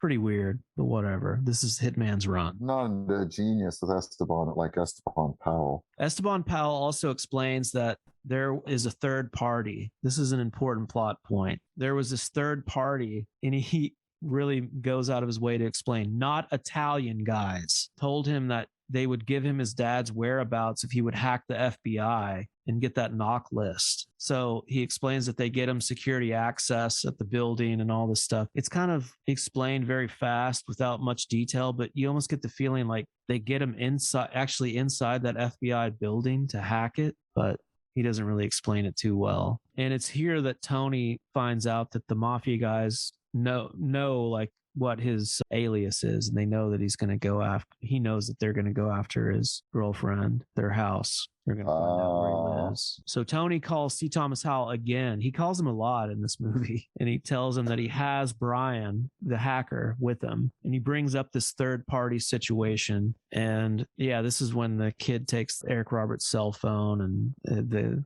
immortal line, "I have no interest in being a butt buddy in prison," is uttered. So next in my notes, I have that the father, Seymour, we see him again for the first time since the very beginning of the movie. Do you have any good memories from this scene, Roy? I don't know if it's in this scene, but this, I said that like Robert says he'll kill Esteban Powell and crack open a beer, or says, "How do you know I won't do that?" or something. But at some point, Sonny Red says to Seymour the Penny that he'll like kill his son and have a nice meal, or have a nice meal and kill his son. And it's like people just always associate killing Brian Penny with eating. Yeah, Catania Sr. It's like something about this guy reminds me of food, murdering him in food or beer. This is where Seymour kind of brings up that he helped the mob. He says, "I helped the mob and their friend, the CIA." So this might be the first mention of the CIA in this movie, but we definitely know the FBI because that's who C. Thomas Howell works for. Well, they had the CIA guy in the limo. Did we know he was CIA? Oh, you're right. Yeah. Sorry. It's brought up there. Yeah. A lot of the fine points of the plot really escaped me. My next note isn't for probably a while. It's when we go to the BZ imports. Yeah, so the mafia guys, and this is another motif that begins, I think, in this scene, is the mafia guys bust in on this Seymour with the FBI or with the CIA guys. They kill. Oh yeah, he's in a safe house. You're right. They kill he's kind of talking to the agents, and like they're kind of like you get the feeling Seymour the Penny's a good guy. Yeah, Seymour the Penny mentions his son. And he has like some bizarre line about his son. Oh yeah, his son is my biggest investment, or his greatest work, or something. And maybe he says something about being good at something but bad at a lot of other things. My finest personal signature and my biggest investment. Yeah, there you go. So he gets Seymour gets taken hostage by Catania Sr. My biggest signature, my son. Maybe Paulo's. No, I don't think Paulo's here. But they take the mob accountant father hostage, and they're not going to kill him until they get the full knock list from the son. So they're going to get the knock list, and then they're going to kill the father and son together. That's the big plan. Yes. So next, what we go into is Brian, the kid, the hacker kid. He takes Eric Roberts to where he met that third party Which is Okay. in this weird factory building. The BZ Imports, which is a sink factory. It's a sink factory. They break into this through a basement window. And when you were saying we it start to reminded see- you of Walker, Texas Ranger, and a friend pointed out, this is where it started to remind me of a spoof of Walker, Texas Ranger called Eagleheart. Oh, totally. Yes. It did make me think about the cocaine with the Because we find out they're making sinks out of cocaine. yes. So it'll be kind of water soluble. Great call, Roy. We start to see these bathroom sinks everywhere in this warehouse. Just like it's so funny the way that they're spread out and just like arranged in these scenes or in the scene. And I was thinking that, like, I even wrote down, I was like, do you think the sinks were going to be made of cocaine? I sure did. Because as soon as they show the white sinks, I was like, are these going to be made out of cocaine in this movie? Roy, if you worked in a basement Roy, if you worked in a sink factory, would you just set some kind of like random porcelain sinks on top of stacks of loose crates No. as they are in this? Especially if they're made out of cocaine, I would probably take more care of them even still. Yeah, a lot of haphazardly arranged cocaine sinks. Maybe they had, I guess it's a sink factory, so they wouldn't have shipped in actual sinks and switched them for the cocaine. Also, when you hear BZ Imports, you think it's going to be like a car dealership or something in LA. Yeah. So Eric Roberts shoots a guy, and then all of a sudden, this guy with the forklift blows through a wall. Yeah, the forklift guy was hilarious. Yeah, he's like laughing maniacally as Eric Roberts is trapped on the end of this forklift, and he's going to ram Eric Roberts into the wall, but something stops him, and Eric Roberts is able to climb away from it and just shoot the guy. He shoots the guy 3 times in the chest, and the guy continues to come after him. I was thinking that Which cracked me BZ up. Imports as sinks probably have a lot of reports of leaky faucets. I love it. Well, this is where we see the bottle of what they call polymer. We find out that it's a drug lab first, right? We see all this laboratory equipment. Yeah, we see all this, but then the polymer thing is the way we find out that, like, In the they're kid, using that as a binder to make the cocaine bind together in the form of sinks. it's a bonding agent. Yeah, because Eric it's a Roberts is bonding like, agent. he's like, they're cutting the cocaine with polymer. That's The right. kid's like, it's a bonding agent. Yeah. Yeah, I think you really undersold how funny Esteban Powell's voice is and how annoying it is. I actually wrote down that his actual father was probably not Seymour the Penny, but was probably C. Thomas Howell. C. Thomas Powell. That's C. Thomas Powell. That's why he didn't know that it was his dad. It was not. That would have been You a good just change twist. that one letter. That's all it takes to not know that your father's on the knock list. Esteban Howell. I know his name is Seymour, but this guy on the knock list, his name is Seymour the Seagull. No. So wouldn't you Wrong know way, man. it? Wouldn't you know it? What happens? Whoa. What do you think happens next, Roy? Mafia Yeah. guys break into the cocaine sink factory, Yes. and a foot chase ensues. With, wouldn't you know it, more gunfire. Yeah, so And then they- they shoot out. They get cornered, basically. Eric Roberts and Brian Penny, they get cornered, and then this car randomly pulls up out of nowhere and saves the day. And I was just like, fuck yes. Because as you know, I love this guy so much. Yeah, Joe Vitterelli. Joe Vitterelli to the rescue. Do you remember From what he he- says? No, but I know he was in Heaven's Prisoners. Yeah, he basically just says like, "Hey, get in the car, Tony." Was he Eric Roberts' dad in Heaven's Prisoners? No, he was Was he a like guy who was trying to work with them, like from another mobster? Yeah, you're right. yeah, Yeah. something like that. I thought he was even maybe a attorney of some kind. Hmm. I don't know. Heaven's Prisoners happened many lifetimes ago. You're right. You're right. But yeah, it's Joe Vitterelli, who's famous from a couple Scorsese's, right? Or one Scorsese. I don't know if I don't recall him from any Scorsese's, but he's a mafia I think guy we in talked about every movie. this. And How, like, he's if in you saw him, Mobsters. if you saw him, you would be like, "Oh, I know him from that Scorsese movie." But I think when we talked about it on a previous episode, you were like, "Dude, he's never been in one Scorsese movie." He That's the is joke of it. what was I going to say? Oh, he plays a very similar part always, but he plays a similar part to this in the movie Eraser, where where Arnold Schwarzenegger plays a guy that helps people disappear who are trying to be killed, and in the end, like, guy he's helped who is a mob guy that's in the witness protection program takes him, and they get bailed out by Joe Vitterelli. Yeah, known famously for Bullets Over Broadway and Analyze This. And if you look Joe Vitterelli up on IMDb, he has a cigarette dangling from his mouth, which was his signature. And Roy, I'm telling you, every time I see him in a movie, smoking has never looked more unhealthy. Yeah, I was a cigarette smoker for 20 years, and I quit smoking cigarettes in the last 2 weeks, largely from watching all the stuff about Bob Fosse. Yeah, watching all the Bob Fosse shit made me stop. Like, really helped me decide now's the time to stop smoking. Man, good job, Roy. That's tough. How's it been? Thank you. Well, it's not been that hard. I want cigarettes still, but I have the vaporizer, and I smoke cigars, which I don't inhale. And I put chapstick on the end of the cigars so that they don't make much contact with my lips. So I try to avoid mouth cancer. But it's really helped. Like, is that something that you came up with yourself, or that you? No, my father showed it to me as a trick he learned somewhere. Wow, it's a thing people do. Looking at Joe Vitterelli's filmography, he did not start acting until 1990. Oh wow! What's his first movie? State of Grace. Oh, so he was a Phil Joannou regular. Mm-hmm. Ah, Phil Joannou, bro. The that Firm. Makes sense. He was not Mobsters. in any Scorsese movies. Has he passed? He died in 2004. Sad. Not long after this movie. Wow, he did a lot of movies in a short time. Yeah. They say he choked on a cigarette butt. Rest in peace, Joe Vitterelli. Yes, always memorable, and maybe the best performance in this movie. He is quite good. He's quite good in this. I mean, it's a silly movie. I could think Eric Roberts could have been worse in this one, honestly. Yeah, he does okay. But it was he doesn't bad. embarrass himself. Yeah, no, I guess not. Those shoes are pretty embarrassing. Yeah, you're right.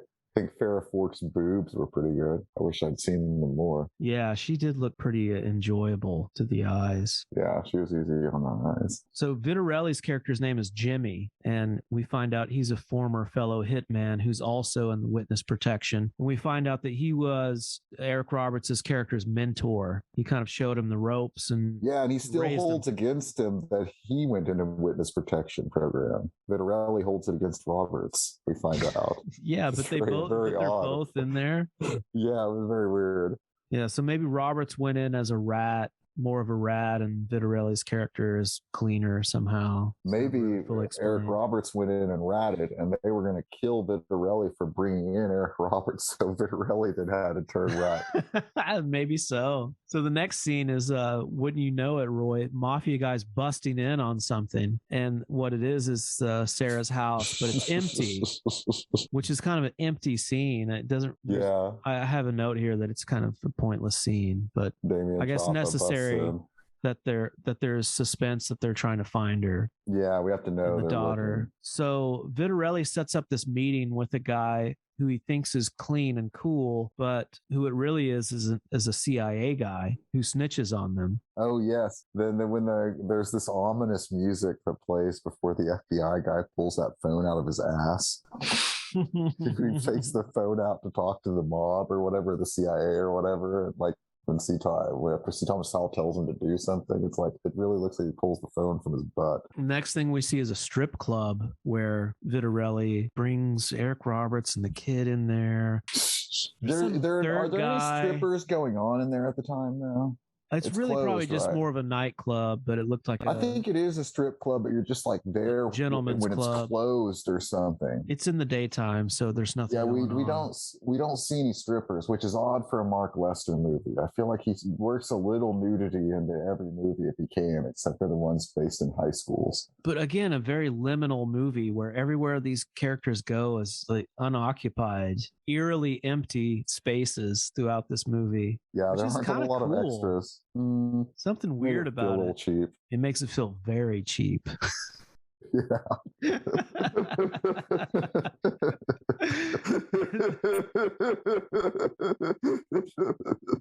So in this scene, Vitterelli tells Eric Roberts to leave. He's like, we'll take it from here. The kid stays. Oh yeah. And I forget who this third guy is. I kind of this is where Vitterelli reveals that he still has a grudge against Roberts. Yeah. And so Eric Roberts says goodbye to the kid, and the kid's pissed that he's gonna leave him. Because doesn't Eric Roberts says something, he's like, I'll tolerate you, but Jimmy will kill you. He's basically telling the kid that I'm going to leave you with this guy who's going to kill you. Yeah. I don't remember the whole gist of this scene. They're bringing the kid in, maybe deliver him to I know somebody busts in and a shootout takes place. A bust-in happens. Yeah. But before that happens, Brian has like an emotional moment with Eric Roberts where he says, you and I are the only ones in this for the people. Yeah, that's right. It's really bad.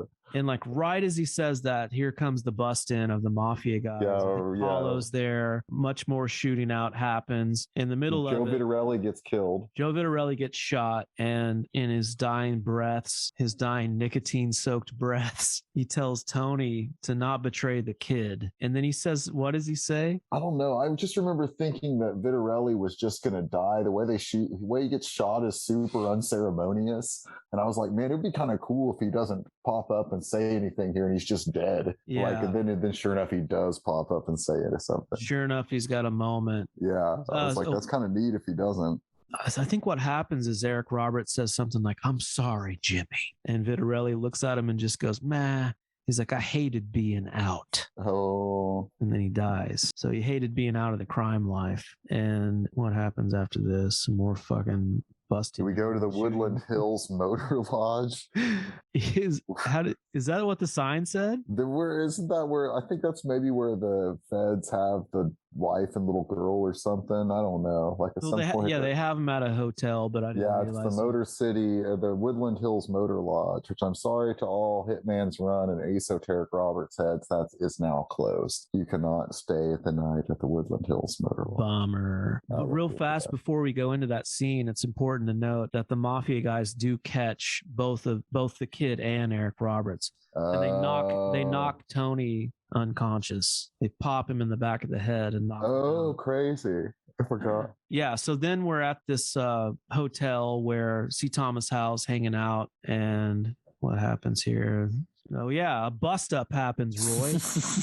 And the mafia busts into the hotel and they kill C. Thomas Howell. And like you said about Jimmy, C. Thomas Howell shot and killed most unceremoniously. Yeah, really unceremoniously. No killed. Dying lines, no close-ups. No, just see, I was literally a body. I thought he might come back. Yeah, this is then what they do is he might come back. They grab. They grab the girlfriend and the little girl, and they inject the little girl with knockout juice, and she makes this noise when they inject her. Like she says, like, "Oh," and falls asleep. They say it's gonna gently put her to sleep. And I was like, man, very gently. She liked it. Yeah, it was very bizarre. Catania Senior pulls out the syringe and he's like, "It's okay. You're just gonna take a nap.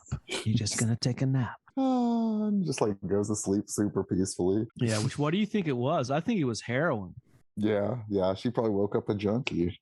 Turn her out. I think, I didn't read this on IMDb, I'm just guessing. I think Mark Lester basically had a 3-movie trilogy planned out with Hitman's Run, and that the sequel was going to be about Amber being a child addicted to heroin. Yeah, he's got to rescue her. Makes a lot of sense, actually. It'd be a good sequel. Yeah. Unfortunately, it was never realized. And so the next thing we see is Tony is waking up from being knocked out, and he's tied up in a chair in another liminal space. Yeah, we're not really sure where it is, but we find out later he's on a boat, an empty boat in an empty shipyard somewhere in California. Yeah, and this is the scene, this is the series of scenes, rather. This is the sequence where we finally see the Jordan logo on those shoes. And officially that they are Jordans. Because at some point, not in this part, he's still seated upright in that chair, but eventually he gets knocked down, and he's on the ground all tied up. And when he's like, you see his feet better, and you see the tongue of the shoe has a Jordan logo on it. So this is a great just Paulo and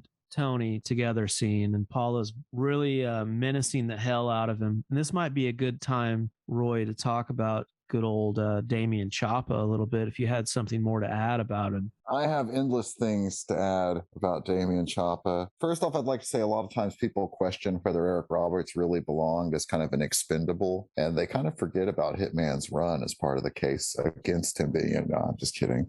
But Damien Chapa is a writer, director, producer, star of independent films, and sometimes they're director of photography. But he's like John Cassavetes, Wow. except he actually makes movies of things that are worth making movies about. Like he made a movie where he plays Marlon Brando in an unauthorized movie about Marlon Brando's life. He played Holy Bobby shit. Fischer in an unauthorized movie about Bobby Fischer's life. He played Roman Polanski in an unauthorized biography of Roman Polanski movie, wherein Roman Polanski actually hangs out with the devil to get advice about making Rosemary's Baby. Holy shit. Have you seen that? Yes. Thoughts? It's not good. Yeah. Yeah, most of his movies aren't too good. He's directed more movies than Mark Lester. Damien Chapa has like 45 directing credits. Also, you can watch Damien Chapa has a movie called Hollywood Secrets, a master class of acting with Damien Chapa's acting master class. And a lot of it is just him telling you different ways to say the line to be or not to be. And teach you how it works or how it doesn't. You can watch it on Tubi or not Tubi. I got you. To be or not to be? And he's made a ton of movies. He trades a lot on the fact, like, he's definitely most known for Blood In, Blood Out to this day. He also played Lyle Menendez on a TV movie about the Menendez brothers. And he was in his first movie, I think, was Under Siege by another action maestro, Andrew Davis, who would eventually work with Arnold Schwarzenegger on Collateral Damage, but who we think more of as the director of Under Siege and The Fugitive. But I kind of confuse with Mark Lester sometimes because their names are so like basic. But at any rate, Damien Chapa has made like a movie called Vatos Locos. He's made a movie called Mexican Gangster. He's made El Padrino, and I think El Padrino 2 or Mexican Gangster 2. I watched he's made a 47-minute movie or documentary just about him talking about how he got the role of Miklo in Blood In, Blood Out and the experience of making Blood In, Blood Out. Wow. Yeah, almost a ton of his movies are available online, like on these streaming sites. They used to be hard to find. I've known about Damien Chapa's filmmaking career for a while, for several years now, about 5 years, and these movies used to be hard to track down. You used to be able to watch, I watched part of the Brando one years ago on Vimeo rather, and or Daily Motion or something. But now they're almost all on reputable free streaming things like Plex and Tubi and stuff like that. With all of his movies, a lot that he directs pretty much start with dedicated to my son. I forget the name of his son, who lives in Munich. And I think he has this many, many years, possibly now many decades long custody battle with his wife. And every movie starts with a weird dig plea about his problems getting his son. Oh my God. This is incredible. So we talk all the time about, not always seriously, but we talk about pivoting away from an Eric Roberts podcast to a different subject. Could we do a Damien Chapa podcast? We could. And sustain that over, I don't know, 10 seasons. It might be slightly more depressing. But I don't know, some of the movies he acted, sometimes a lot of his movies, you talk about these take place in these liminal spaces. A lot of times his movies just seem like they all take place in his garage, and he's put up curtains and stuff. And then one of them, I was watching Mexican Gangster. No, it's Vatos Locos. All seems like it takes place in the same apartment building. But some scenes it's supposed to be a school, but it's just a hallway in an apartment building. And some scenes it's supposed to be a Chinese restaurant, but it's just the front desk of this shitty apartment building hotel thing lobby. Very strange. Wasn't Vatos Locos the name of the gang in Blood In, Blood Out? Yes. Wow, this Chapa guy is fascinating. He also has called for, he does think it's time for a sequel to Blood In, Blood Out. But that one of the reasons he points out that you may not see a sequel to Blood In, Blood Out, and why Blood In, Blood Out is kind of hard to find. It is not on any of the streaming things. I was going to watch it last night illegally while I did some other stuff and just got too tired and was like, screw it, I'll watch Blood In, Blood Out. So I've seen Blood In, Blood Out pretty recently, honestly. So I think a wonderful movie. There's a reason he's known for it. I love that movie. I think I watched it for the first time all the way through, maybe at your house. Maybe not. Maybe I saw it on cable first and then again at your house the second time I saw the movie. But that is a fantastic movie. But any rate, he points out that Blood In, Blood Out was made by Disney. Weird. Disney used to make a lot of movies we don't think of as really Disney movies, but they didn't say Disney. They had different companies. Like they were the Hollywood Pictures people. Of course, Touchstone. Yeah, so I think that Blood and Blood Out might have been a Touchstone. I can't remember. I know that Tombstone was another Disney movie, but that's very easy to find. But yeah, I think that Disney may have tried to distance themselves to some degree. Also, some of these times you hear about these movies being tied up with music rights being a problem with like where their rights to use music expired. That was always the legend about why you couldn't watch Pump Up the Volume on things, but now I know it's Pump Up the Volume's on HBO or something like that now. So it's a huge problem with TV shows. Bigger problem with shows. So yeah, real fast aside, Northern Exposure was a huge hit in the 90s. And you would think that it would be on multiple streaming platforms, but it's so tied up in music rights problems that they can't stream it. Oh, crazy. Yeah. And, you remember always seeing those Northern Exposure DVD sets with the big, like, puffy winter coats? Yes. Those have music that is not the same as when it was aired. Oh, crazy. Yeah, because they used like pretty popular music from the time, like Enya and stuff like that you can't. It was just they just said, screw it. We'll show these with the fucked up music. I've heard about this happening with some show. I didn't know. It may have been you telling me about it with Northern Exposure, but maybe not. Well, it's happened with other shows as well, but that's maybe the biggest example. His Brando movie, Damien Chapa's Brando movie is kind of fun in a weird way. Like it's like all told from the perspective of his son, Brando's son, Christian Brando. But then it has all these flashbacks and stuff, and Damien Chapa plays Marlon. And there's this whole scene where it's like the night of the Oscars for The Godfather, where, he wins Best Actor, but didn't show up at the Oscars. And he sent that woman who is maybe not even really Native American, Little Feather or whatever. And she like gives his speech. And it's like, it intercuts this woman that he's got an actress, I think, playing. I don't think it's the real ceremony, if memory serves, but it intercuts with him at home, just drinking like beer or some cocktail out of a plastic cup and eating pizza and yelling at the screen drunkenly and stuff. It's pretty good. Like I was like, I bet this happened. But at any rate, yeah, I would like to really see it. I'd like to make a call. I emailed Damien Chapa and Mark Lester before this episode, and neither of them replied to me. But I would like to make a call to Damien Chapa to direct a film where he plays Stephen Hawking. Yeah. I was thinking in his movie where he plays, I don't know what latter day Bobby Fischer looked like, but Damien Chapa, he put on some LBs over the years. And already in this film, you can see that he seems almost kind of buff in this, like they're just thick. But he's put on a lot of weight over the years, but he was like too fat to play Roman Polanski, really, even though he did. And I was thinking that's a rare case where like someone isn't as attractive in the movie as the person they were playing in a weird way. I was thinking that like Val Kilmer was too fat to play John Holmes in Wonderland. That's a real rare case where the movie actor is fatter than the real person. Yeah, just imagining Damien Chapa playing Roman Polanski is really funny after seeing him in this movie. It was pretty funny. Hey, do you think that it's weird? Marlon Brando is such an iconic actor that people refer to him as Brando, and you know who they're talking about. But you've never really heard anyone just say Marlon. I feel like they do. I feel like they do that too, though. Do they? I think they do, but not as much. You're right. Probably not wrong, but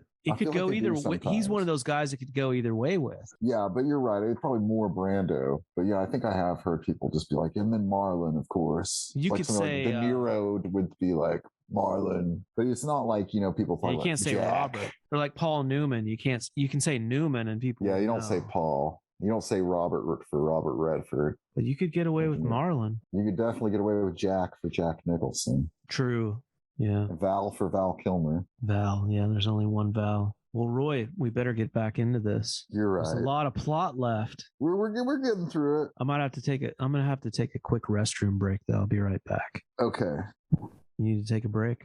It's probably a good idea for me to take a pee. You're right. Because I could imagine like literally seconds after you get back. I know you told the audience that you quit smoking, but if you want to have like a cigarette, we can, yeah, it's a good idea. We can edit this out. I'll be right back. All right. And so, I helped the mob and some friends of theirs in the CIA juggle their books. And then I took you guys up on your offer of complete immunity from prosecution.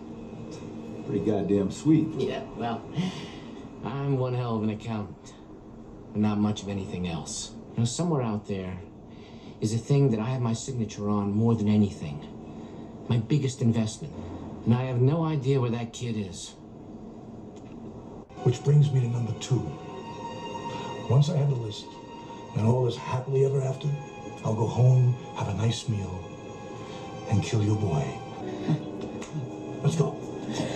Remember how, like I said, I'm getting so fat? I really like these instant Vietnamese coffee powders that I like to drink. And I realized just the other day that each one has 80 calories in it. And I was like, fuck, I'm drinking like 30 to 40 of these a day. How many calories in a can of Coke? Shit, what, 160 or something like that? I'm not sure. Yeah. What's the deal? Is it like 20. sweet coffee? Yeah, it's sweet. You would suspect it's probably not 0 calorie once you taste it. It's rich and sweet. You used your brain. Oh, Damien Chapa and I both have the brother with the same name, Rico. But my brother's a father now. Damien Chapa's brother's long, long dead. Yeah, your brother Rico's a good man. Well, every time I see him, I'm like, that it really is a Rico. Yeah. He really has Rico energy. He really does. How about Damien Chazelle? You a big fan of his work? Get crunk, get crunk, get crunk. What's the guy who made the? Didn't he make that? Is that Rise or is that wait? Is Damien Chazelle? I was thinking of David LaChapelle. Yeah, no, I'm thinking about La La Land. Yeah. I think I prefer Mark L. Lester. Not Drumline, but the Drumline. No, you're right. Drumline. The drumming movie with those guys. I was watching a basketball game and the halftime entertainment with some like guys that do crazy, like really intense drumming on buckets and stuff. And I was like, man, these drum lines and stuff, it's like halftime shows are awesome because they're always something I wouldn't pay a nickel to see, like without a basketball game around it.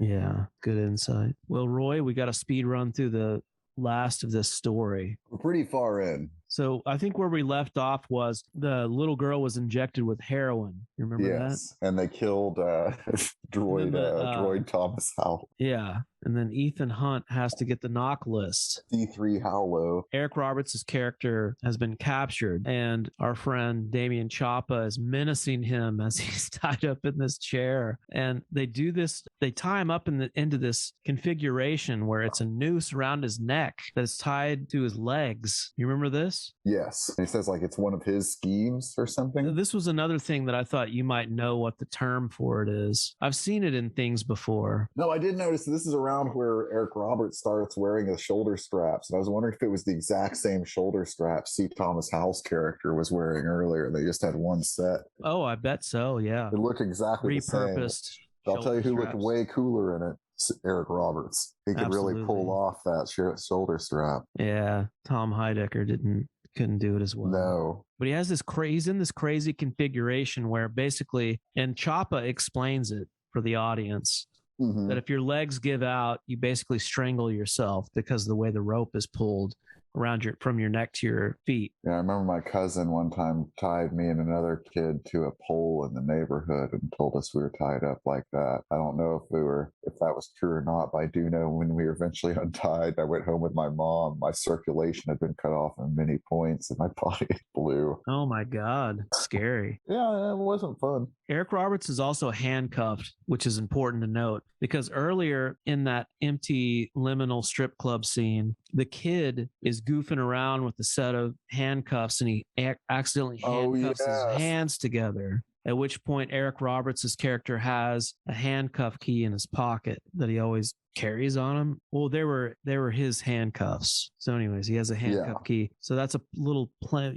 We went to film school, so we learned about plans and payoffs. So Chapa is menacing him, and then he gets interrupted because... What's funny is to the audience, if they haven't seen the movie, that's going to seem like an obvious plant. But in the movie, if you're actually watching it, Esteban Powell is so fucking stupid, you actually believe it might just be a bit of comedic business they gave him. I did not expect it to ever come back in the movie. No, me neither. Not once. But I'm pretty like thick about stuff like that, where I'm like, oh, they're obviously telling me something, and I don't think about it till later, and I always end up. I don't know. You do a good job of this on the show, like where you're like, did you think this was gonna come back? But I'm saying when it first gets planted, sometimes I don't know.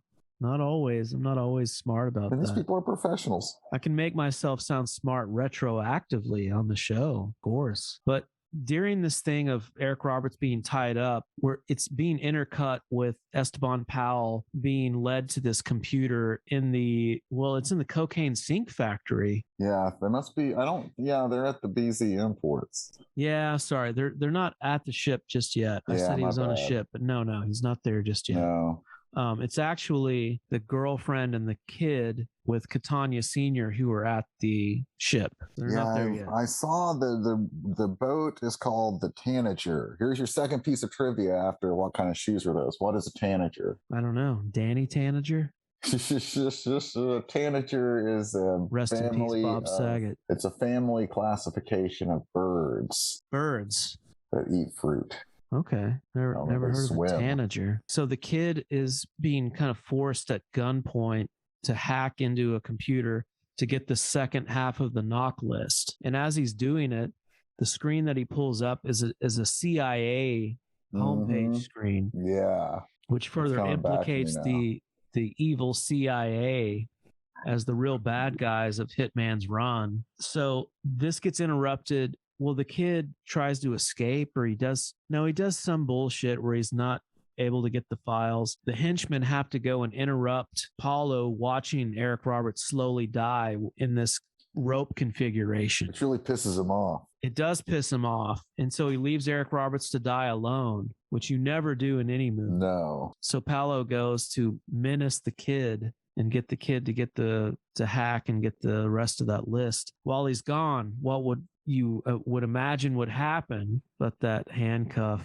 key reappears. Yeah, he grabs it. Eric Roberts is able to free himself. And so let's see where we are here. In his Hollywood Secrets video, Damien Chapa starts the video holding a crazy ass cane. And he's like, you may ask yourself why I'm holding this cane. Why is Damien holding this cane? Well, I always like to have a prop. One of his first acting lessons. Props are fun, are good. You think David Mamet mentions that in that book that we had referenced? Probably. If you can get yourself a funny prop. One of the big lessons that I didn't ever think of, I'm dense and, I struggle with it. We're on our Eric Roberts body challenge, but one of the key pieces of advice, the David Mamet book is all about being practical. And he pretty much tells you to stay fit. And he's like, your body's your instrument. Yeah. I was like, that's actually really good advice. Yeah, we're going to take the Eric Roberts David Mamet body challenge. The tanager family is around 240 species of bird. Wow, that's a lot of birds. My girlfriend's mother is an avid bird watcher and bird enthusiast, so I would imagine she knows what a tanager is. Probably. I bet my parents do too. But speed running through the rest of this plot here, what happens? Eric Roberts escapes and he gets his guns back. But also, Esteban Powell escapes. And I think that's pretty sloppily disclosed. Do you remember? No. I don't even remember what he does. He's hacking. He's at the computer, and Damien Chapa is menacing him with a knife, saying he's going to cut his throat and all this shit. Oh, yeah. Somehow he runs out. He gets away, and he and Eric Roberts hook up. And they get a car somehow, right? Yeah, and this is where Esteban Powell explains to Eric Roberts that the CIA is the third party. He kind of discovers that through the hacking. So they get out of the sink factory. The mafia guys get out. They think that they've lost Eric Roberts and Esteban Powell, and so there's some crazy shit that happens, Roy. Yes. Where so Damien Chapa. This was my next note. So Paolo is like, my cell phone's not working right. Pull over to this phone booth. Yes. And he makes his henchman get out. Yes, which is a real power play by Damien Chapa to make his dad. He needs to call his dad and give his dad information, which he's done himself throughout the entire film. But now he's like, you get out and get in the phone booth and make the call for me, and I'll just stand outside the phone booth and tell you the information. It's basically, yeah. And so he tells the henchman. I'm glad you noticed this. He tells the henchman, get on this into this phone booth, which these don't exist anymore. They did in 1999. Get in this phone booth, call my father, and tell him to kill those hostages. Yes. So right before the guy is going to tell Catania Sr. to kill the hostages, Tony turns the corner in his car and he sees them on this, once again, abandoned street where no one else is around. That's right. He starts revving up the car and he starts to speed toward the phone booth. And the guy on the phone is like, hold on a second there, Maurice. Some prick's revving up his engine right now. And he turns around and sees the car heading toward him. And he's like, fuck! And he's like, get out! To the guy in the phone booth. And then Eric Roberts runs over the phone booth and kills the guy. And it looks amazing. It really does. Like you can see a man in a phone booth in slow motion get blasted by this huge car. Yeah, I didn't make a note of it, so I'm really going to just bring it up out of order here. But in one of the 3 car chases, because of course this is car chase number 3, at least in the movie. One of the car chases, one of the only extras in the movie is a guy who's like pulled over to the side of the road, who's run out of gas or something. Where it's like maybe a guy with who's maybe semi-homeless or something. It's a weird guy, and he's got his car. And he's like pouring gas into his car thing or something. He's like pouring gas into something, working on his car on the side of the road. And one of the bad guys' cars like hits his car and blows up or something. It's pretty crazy. See, I don't remember that. I remember it was somewhere in here. I remember a guy. I think it might have been earlier. Early on in maybe the first scene, there's a guy at one of those newspaper things. Distributors, whatever those are called, newspaper box, and they blast through a newspaper box, and that guy like dives out of the way. He's like, oh yeah, I remember that. Look out! And he dives. Yeah, I was thinking there's probably certainly if it was LA, like I don't know if they were in New Jersey or LA in that scene, but like if it was LA, it was probably certainly some kind of pornographic newspaper. This phone booth stunt is sick. Yeah, it was great. And I liked it a lot. And so you knew as soon as that guy got in that phone booth, he was getting blasted somehow. Yeah. And so Eric Roberts gets out of the car, and him and Damien Chapa have this like classic Western standoff with the guy. Yeah, and Chapa says he's like, I don't know, I know you won't kill me, you won't shoot me now because you've changed. But it's like Eric Roberts just literally murdered a guy seconds before and tons of people throughout the film. Yeah, so there's no suspense at all. Makes no sense. Eric Roberts shoots the guy and drops him very, once again, unceremoniously. Yeah, he kills him, and kind of. The kid is psyched about it. Brian's like, man, you took him down. And there's a line where Eric Roberts looks at him and says, killing's never the right thing. Paolo's on the ground, seemingly dead. His cell phone starts to work again. Yes.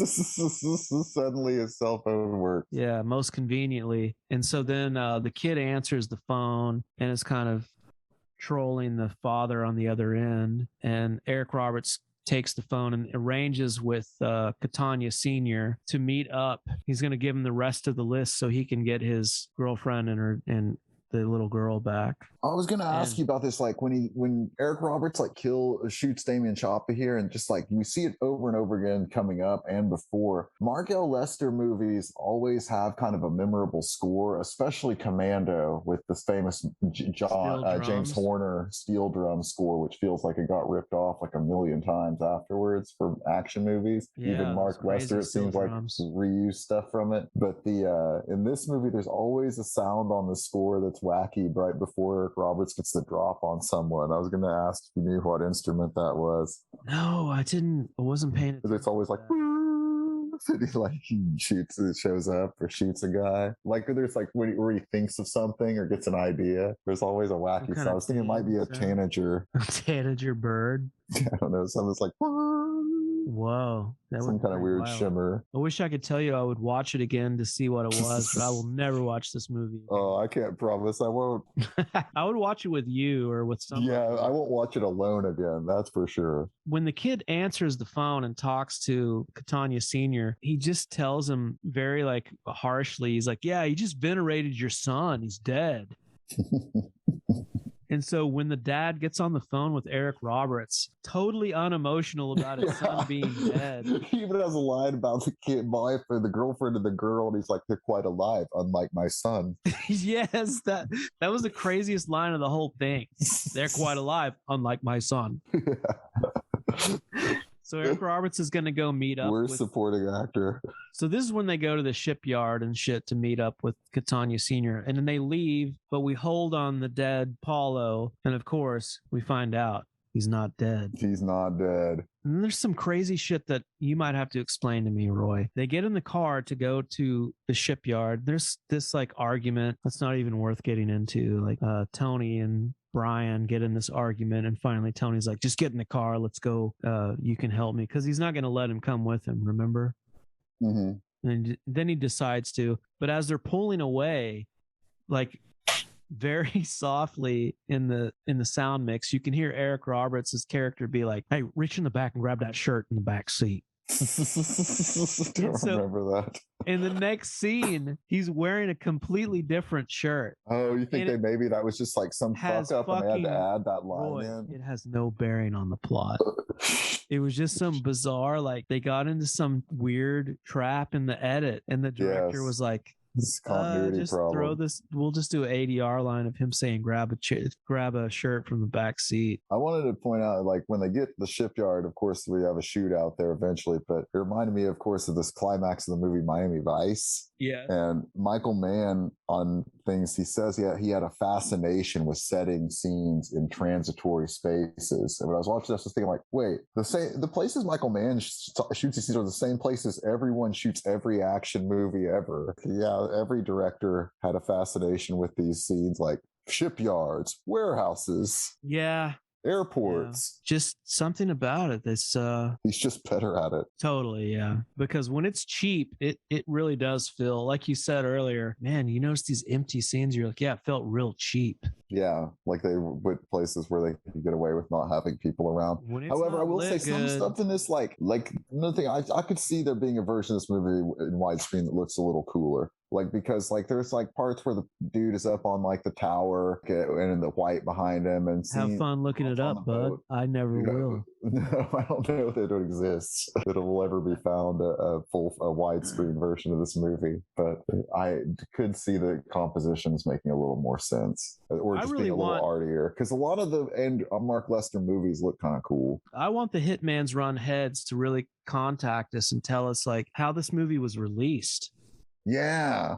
Because I really don't feel like it made it to theaters. No way. It's got to be direct video. Maybe it made it to theaters in some weird, the Philippines or somewhere, Guam, Thailand. Singapore. Yeah. All right. We got to speed run through the rest of this story, Roy. Okay. So he kills everybody at this thing. There's the part where Brian Penny and his dad meet a time bomb. Yes. And the father and son help each other solve the time bomb. Oh yeah, but it's important to note who plants the time bomb. The CIA shows up, plants a time bomb, and then just leaves, never to be seen again in the story. Yeah, they were the most pointless part. Every time you brought them up in this, I was like, I forgot the CIA was a thing in this movie.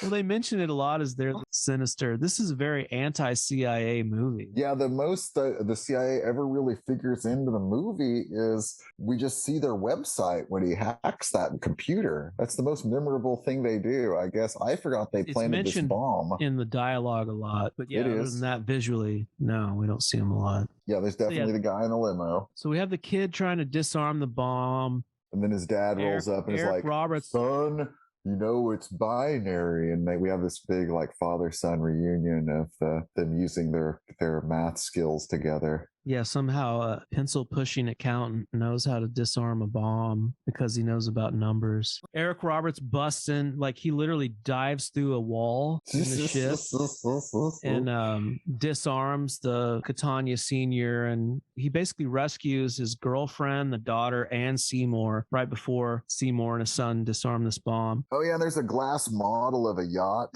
somewhere in there on the table that looks nothing like the Tanager, but does look really badass. And I was wondering if that's a model of Mark L. Lester's boat. Eric Roberts tells Catania Sr. he's not going to kill him, he's going to turn him in. But now I don't have in my notes how Catania Sr. dies. Does he die? Do have in my notes that in Class of 1999 by Mark Lester, Eric Roberts legends Patrick Kilpatrick and John P. Ryan are in it as two of the robot teachers. C. Thomas Howell should have been a robot teacher. He should have been, or been playing like a really old high school student that kept being left back. Yeah. Yeah, this is another scene where like Eric Roberts should have totally been shot by bad guys. This was a classic bad guys can't shoot scene where he's like not in any kind of cover. It's just standing, walking, firing at things, and like guys just like never can even wing him. So you don't remember how Catania Sr. dies? No. I don't have it in my notes. I skimmed over it. It must not have been memorable. But I do know, I feel like somehow they get rid of all of the family members, because in the end, don't like just Eric Roberts and Brian Penny ride away together in a Woody wagon with none of the other characters in the car? Yeah, where did the rescued hostages? I can't remember. The hostages somehow make a getaway before the big final shootout, but Brian Penny is still around. So the real lovers. Here's the real like funniest twist of this last act of the movie is that somehow the mafia boss is either disarmed and left to be turned in or killed. We don't remember, but we know that Eric Roberts is about to leave the boat after telling his rescued girlfriend and her daughter to get off the boat because they were still trying to defuse the bomb at the time. So he's trying to leave the boat, and then all of a sudden Paolo returns. Oh, you're right. With the girlfriend and the little girl retaken hostage. Oh. So he's able to rescue them again. And then he gets into this crazy last battle with, what's his name? Your buddy. Damien Chapa. Damien Chapa. And this is more like they shoot at each other, but this is more of a hand-to-hand combat fight. And it ends with Eric Roberts starts swinging on insane like ship ropes. Oh yeah, there is some crazy shit. This is pretty cool. Yeah, there's some classic Errol Flynn action here. True. Yeah, and he's swinging around and he manages to swing into Paulo and get his knees around his throat. Yeah, wrap with the rope around his neck. Yeah, and then string him up and hang him. And that classic death for Damien Chapa. Yeah, being hung up on on that rope. That was scary. Yeah, it is scary, and he dies for sure. I was thinking in his acting class, Damien Chapa, he tells that old chestnut about Dustin Hoffman and Laurence Olivier. You know what I'm talking about? Where like you always hear this all the time when people talk about acting, is like, on the set of Marathon Man, Dustin Hoffman like was supposed to have been up for like 3 days running and stuff as a character, and so he just like stayed up for 3 days and like went full method and smoked a bunch of cigarettes and just looked like shit and stuff. And Laurence Olivier on the set asked him like, what the hell's wrong with you? And he's like, well, my character is supposed to have been up for 3 days and look like shit. And he's like, have you tried acting? Which isn't that basically the point of the David Mamet book? I mean, that's basically yes, but it made me think, who do you think is a better movie actor, Dustin Hoffman or Laurence Olivier? Yeah, it's true. I prefer Dustin Hoffman. But I don't think all that was necessary. I think Hoffman maybe would not. have been just maybe as good. We should be watching Dustin Hoffman's acting secrets. No, well, he was also very young when he made that movie. I think he probably learned later that he would have done the exact same performance without all that bullshit. Yeah, Dustin Hoffman also famously a dick, right? Like he's like his acting secrets would include slap Meryl Streep before a take. Yeah, I wish I could do it. I really got to get in the zone to do it, to do the Hoffman. Yeah, you got to slap her right before they say action. You got to slap her. When did that happen? He beat, in that one movie they were in Kramer together? versus Kramer, the movie he won Best Actor over Roy Scheider for All That Jazz. I refuse to believe. If you sleep, I'm better than Roy Scheider. Roy Scheider. So as Hitman's run ends, everyone is reunited, but we don't know how they leave together. They leave they get away in the Woody wagon at least the two main people. Yeah, the Woody wagon that was stolen earlier, but we're not too sure how the girlfriend and the daughter and Seymour get out of there, because the movie ends with Eric Roberts and Esteban Powell kind of expressing their respect for each other, and they hug. Yes. They hug each other, and then they get in the car and get the hell out of there, and everything is resolved. except for the sinister threat of the CIA. Yeah, they're around today. They're around today, and I have to believe that they took care of this problem, the John Duggan problem.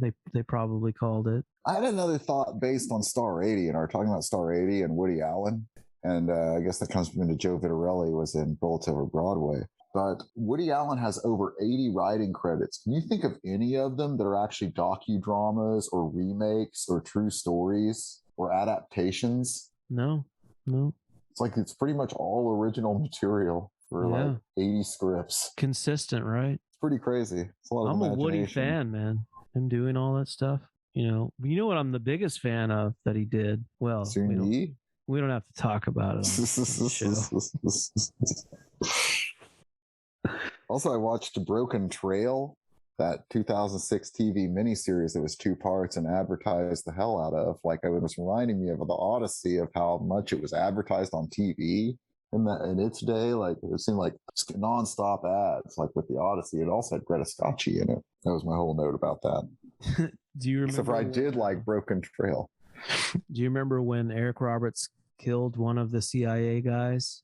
No. And he turns to Esteban Powell and he says, "I hate Kevlar."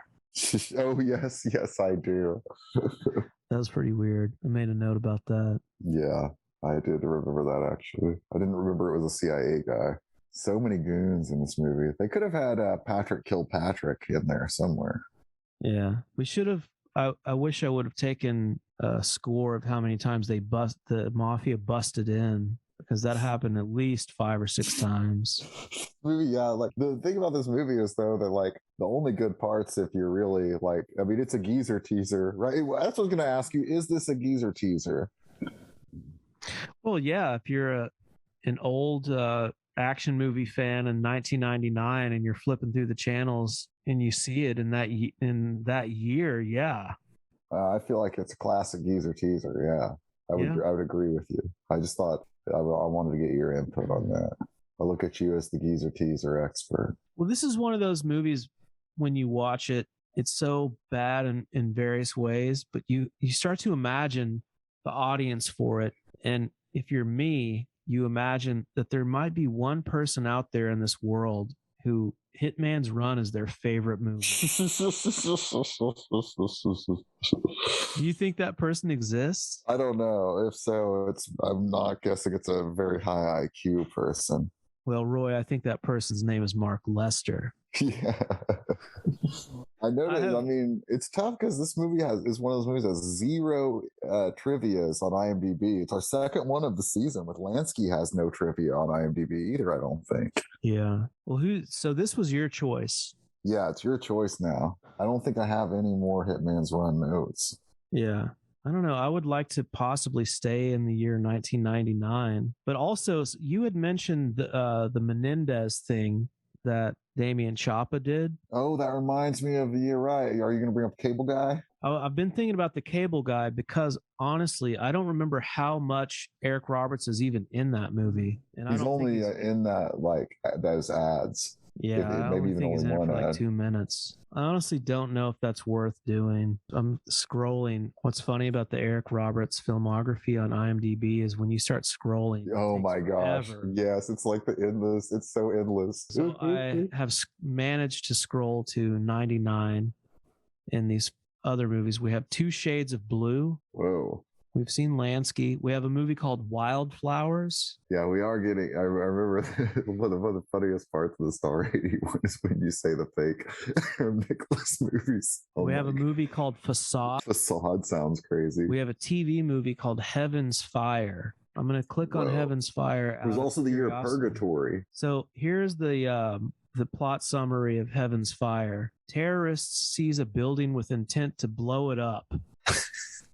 However, one of the men trapped in the building is an ex-Treasury agent who just happens to be there with his wife and children in a tour group. I'm not going to go any further, but it stars Eric Roberts, Jürgen Prochnow. Whoa. Or Prochnow, however you say that. The villain from so many movies. That's a possibility. So I would like to What is Facade? Just out of curiosity, what the hell is Facade? While Carolyn Keller is away on business, hitmen gun down her wealthy husband and his mistress. That's free on Plex. Realizes she is the next target. So these are two possibilities. That one has Joe Vitterelli in it. It does. Yeah, I'm seeing that. And Damien Chapa. Well, it's been decided. We're not watching Facade. And Rain Phoenix, the most handsomest of the Phoenix. Whoa. Siblings. Well, let's see if we can find it. Like, we'll be able to find a decent version of this. It's free on Plex. Okay. Which says on IMDb. Yeah, that's good. That means it'll at least be watchable, hopefully. It is decided. I love it. I love your choice. We're gonna watch Facade. All right, guys. Well, I don't have anything Rain else Phoenix. to say. Do you have anything to add about No, I'm glad we watched this one. This was one of the movies that I thought of when we thought of this idea. I was like, oh, Hitman's Run will eventually have to be seen. I'm glad we helped achieve one of your dreams. Yeah. Hitman's right. Run and The Immortals were the two that came to mind. R.I.P. Bob Saget, R.I.P. Joe Vitterelli. We'll see you guys on the next episode. Well, as a matter of fact, I can hotwire any mechanical horse there, Kimosabe. Tell my father I have the rest of the list. I'm bringing it back to New York. You got it. And they can kill the hostages. Okay. I want evidence his family's dead. He'll know. There's one of them. Hold on, some prick's rubbing his engine. Oh, shit! I'm afraid I don't really have all the answers for you. But I can promise you one thing, this will all be over very soon, okay?